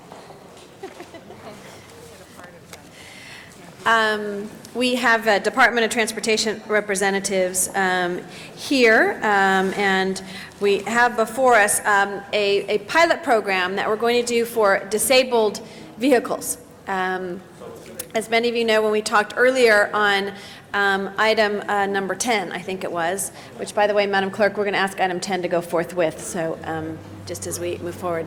But we talked about individuals who are parking there knowing that they're parking during rush hour. We also have opportunities or problems when people break down and their vehicles break down in that location, and their inability really to move even if we were there, and our tow trucks are not necessarily towing them for that purpose. If an individual is standing there and their car is broken down, how do we deal with that? So I'd like Jimmy and if the City Attorney or Christine want to briefly, Madam President, just to describe how this pilot program is going to work. And you Yes, hold my time. Thank you. I'm Jimmy Price, Chief of Parking Enforcement Operations, and the pilot program will work in conjunction with the Mayor's Tiger Team on the targeted corridors. One of the things we observed during the early weeks of operations is that you did encounter situations where someone was broken down on the corridor and it was through no fault of their own. And one of the things that we wanted from the OPGs was to move that vehicle out of the flow of traffic to a safe location until the operator could arrange for their own private towing, or in the event that they didn't have private towing, the OPGs would tow the vehicle to their garage for storage. It's been a very, very difficult process getting folks to be conscious of the postings along Wilshire Boulevard, and then to couple that with breakdowns. We think that this is a necessary element in removing blockages along Wilshire Boulevard, the ability to move the disabled vehicles. We've met with representatives from the City Attorney's Office as well as the Police Commission, and as we speak, we're hammering out an agreement with the Police Commission as to the scope of work as well as liability issues and safety issues, which will be encouched in a memorandum of agreement between the two departments. The Police Commission will remain the regulatory agency that would receive complaints regarding service or the type of service that was delivered by the OPGs. I know that we did have Richard Tiefank from the Commission here earlier, and he had to leave with the length of our council meeting today, but has been working hand in hand with our Department of Transportation and the City Attorney's Office to get this We have moving. worked very productively. We intend to work very expeditiously. We've been assured by the Commission Executive Director that a draft of the memorandum of agreement, which will include the Commission as well as the OPGs, will be placed on the Commission agenda as early as next Tuesday. Great. So we appreciate the support from the Council, and we will move expeditiously. Thank you. And again, this is an opportunity for us to get people moving. And what I want to make clear to the public, too, that at this point in time, and working with those OPGs, that there'll be no cost to the public or the city at this point in time to be able to move that disabled vehicle. And they also have protocols that they've worked with on with LAPD and DOT specifically to deal with where they move your car and locations. And so we're excited about this program. And it was modeled, colleagues, you all know we have these freeway service patrols that happen when an accident occurs or a disabled vehicle. The concept, and generally I've seen it work, they have patrol vehicles that are able to come, tow trucks, and move them immediately off to the side of the road. This is that same concept, and every little bit helps. And I was saying before, I know we didn't give you a lot of time to get here when we came to this item after our lengthy item this morning, when we talked about item 10, but I shared with them that recently I was driving down Wilshire Boulevard during rush hour and saw a DOT officer in the car with the lights flashing, getting people who were stopping to wait for someone on that third lane and getting them to move.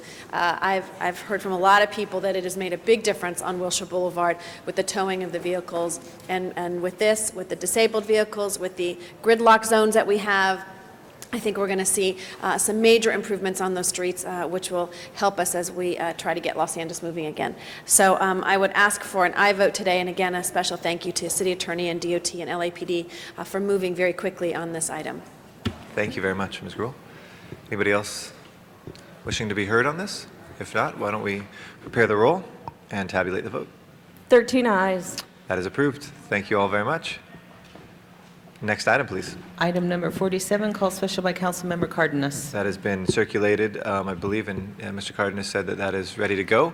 So unless anybody wishes to be heard, we have 47 with the report.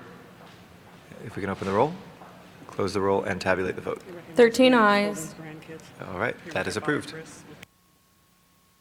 I'd like to make special recognition of Chris Holden and his grandchildren. Nate Holden's we'll do forthwith without objection, but want to welcome the Holden family here. Nice to have you all here, and welcome to council chambers. And we'll go forthwith without objection on number 10 as well.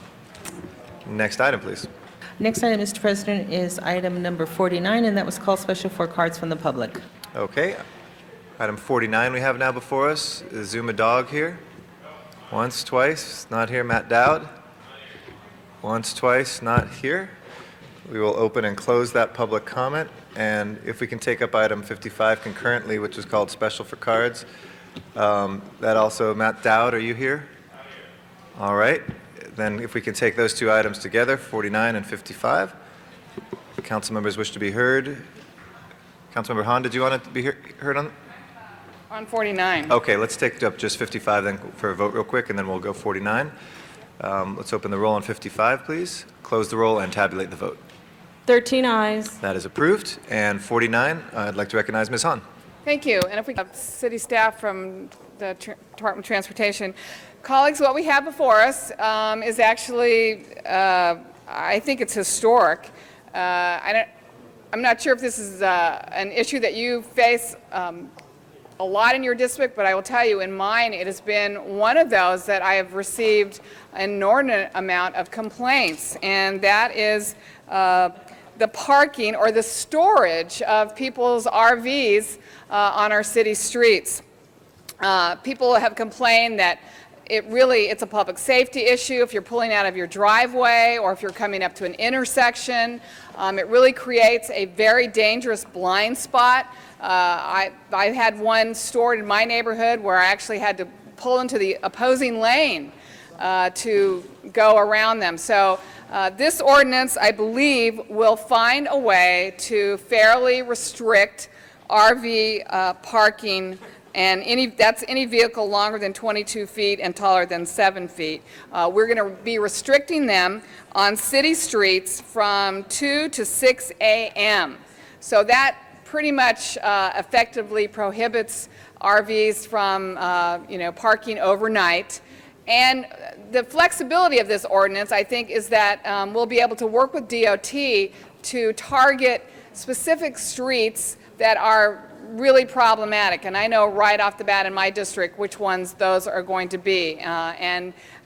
Frankly, people have just used our city streets as storage for their RVs instead of properly storing them in storage lots.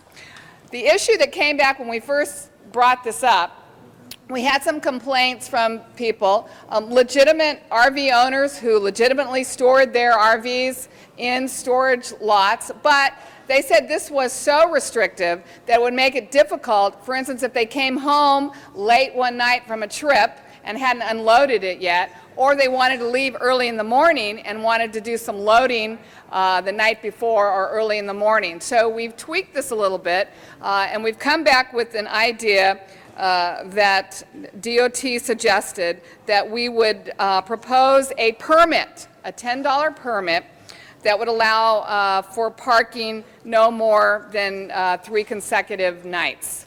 And the permits would be issued by DOT, and would it be available hopefully online. I'm going to hear a little bit back how people actually get these permits. But I know that this ordinance, as it's drafted, will prohibit people from storing their RVs on our city streets, causing blight, causing traffic, dangerous situations, but it'll also be flexible enough to allow them, if they're going on a trip or if they come home late the night before, to take a couple of days to unload or load their RV. I think it's good for our city. A lot of surrounding cities are grappling with similar ordinances, and I think we're proposing one today that is fair, is reasonable, and I probably will be a model for other cities.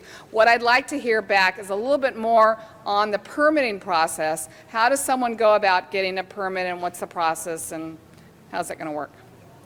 Alan Willis from the Department of Transportation.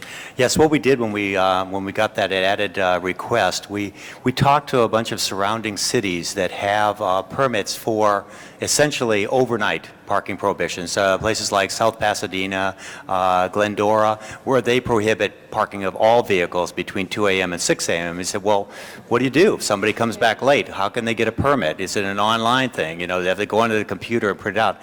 What they've done is they have actually purchased permit vending machines that they locate at their police stations and fire stations. And those are 24/7 secure facilities where people can go. Think about, for example, the ATMs in a lot of our police station lobbies. Well, this way anybody can come back any time of night. Any resident can come back. They can go in to that machine and they can purchase with a credit card or with cash a permit to display for that night and put it on their vehicle. And they have varying rules with regard to what information has to be displayed. Do they have to fill it out with the license plate number so that it corresponds exactly to that vehicle? But there is a permit displayed in that vehicle when it's parked overnight, and if it doesn't have that, then it's cited. Can they get that permit before they leave on the trip? Some of them have. How far in advance can someone? That's what we're checking to see what the limits are on programming these machines. We've talked to some cities, and they do have the ability to get it predated. In other words, you can purchase it today if you need it next Monday or something like that. Because I think a lot of people are very organized, and they would know exactly what time they're coming home. They've got their trips planned out. I think it might be a little inconvenient to expect people when they arrive, you know, home late, tired, kids, to expect them to really stop at a police station at 2 in the morning and go in for a permit. Right, and that's what we're looking at. Is we think that we're just trying to find out what's the outer limit on how far in advance you could buy that. Is it possible that we have these also set up at public counters in our neighborhood city halls? Well, okay, the machines themselves are about $7,000, $8,000 a piece. Is that the only way we can? Is that the only way we can issue permits? Is through the machine? Well, this is probably the best way to do it, because even cities that have been doing it at the public counter, Pasadena is an example, where they've been doing over their public counter, and they're now looking at discontinuing that function and going solely to machines. It's just a cost issue. In other words, the people to staff the counter to handle that function, you know, when you got a machine that just sits there and does it, it takes the money. You know, all they have to do is go and empty the money out periodically. Have we thought about doing it with RV rental lots, that people could actually get their overnight permit when they rented their RV? We haven't thought about that. It's more of a question of, you know, control and making sure that we have like the audit trail, and we have records and everything else that we would need for this. So right now, the initial proposal is to do essentially what all these other surrounding cities are doing that have a ban, but with permits that allow you to park, and that would be to do it with the machines. Well, some of my colleagues might have some other questions. What I think we ought to do is pass this ordinance today, and then obviously I would like to see maybe a 6-month status report, and maybe we'll hear from our constituents whether or not this ATM-type police station issuance works, or if there's a better way we can do it. This is clearly going to be an inconvenience for a lot of people, this ordinance. So I want to make sure that this one area where we're trying to accommodate legitimate RV owners in terms of their loading and unloading, that we do make it easy and convenient and realistic. So I'd like to see a report back at least in 6 months, and if we have to tweak it or if we have to find other ways to do it, I hope we'll do that. Thank you. Mr. Rosendahl? Yeah, certain public streets, have you figured out what the certain public streets will be? The way this was we were directed to prepare this ordinance was that the city council will, by resolution, identify the streets where the signs will be posted and the ordinance will be enforced. Great, and I ask that because in my district, there's been a lot of complaints in Venice about these oversized vehicles, but people are living in them on some of these streets, and some of the residents, of course, are upset, especially when they discharge their fluids and their other things right in the front of their house and issues. And then there's some other streets that look like a convenient spot to put them, and they'll be there for quite a while, and we're very upset about that. So I look forward to identifying certain streets with our community and moving forward with the process of doing it, because it's a great idea what Janice has put before us, because this isn't the right way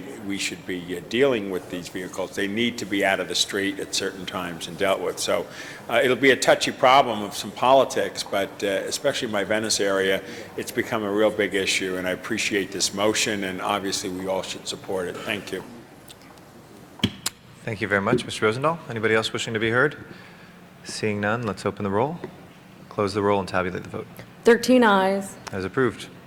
Thank you. Next item, please. Item number 58, called special by Councilmember Huizar.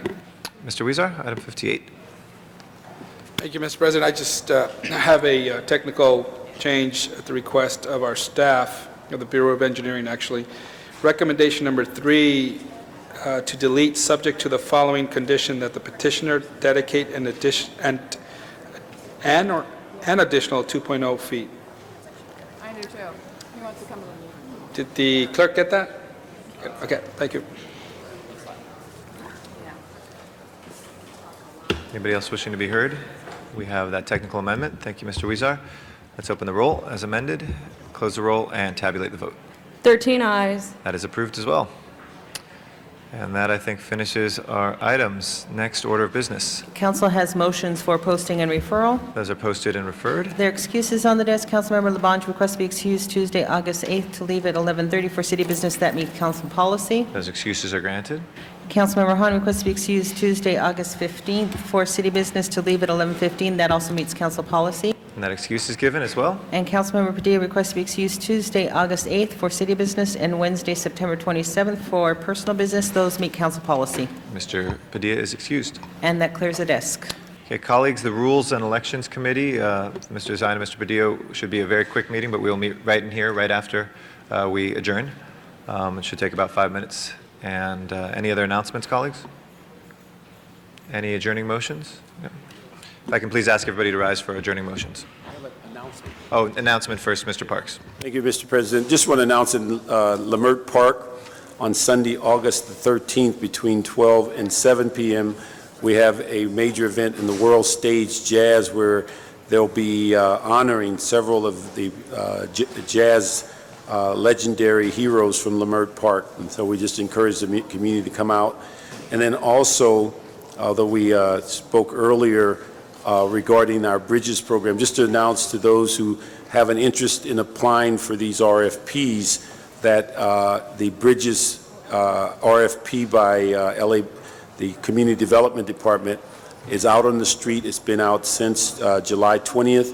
The submission deadlines to be considered is 5 p.m. Friday, August 18th, and anyone interested in the RFP can pick up the material at CDD at 1200 West 7th Street on the 6th floor.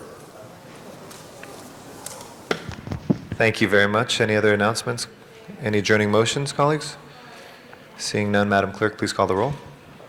Cardenas, Gruel, Han, Huizar, Padilla, Parks, Perry, Reyes, Rosendahl, Smith, Wesson, Zine, Garcetti. We will next be meeting in Van Nuys City Hall this Friday at 10 a.m. We invite members of the public to come down. If they cannot make it to Van Nuys City Hall, you can, of course, give public comment here from City Council chambers, and we will hear you there. This meeting is adjourned. Everybody have a great afternoon.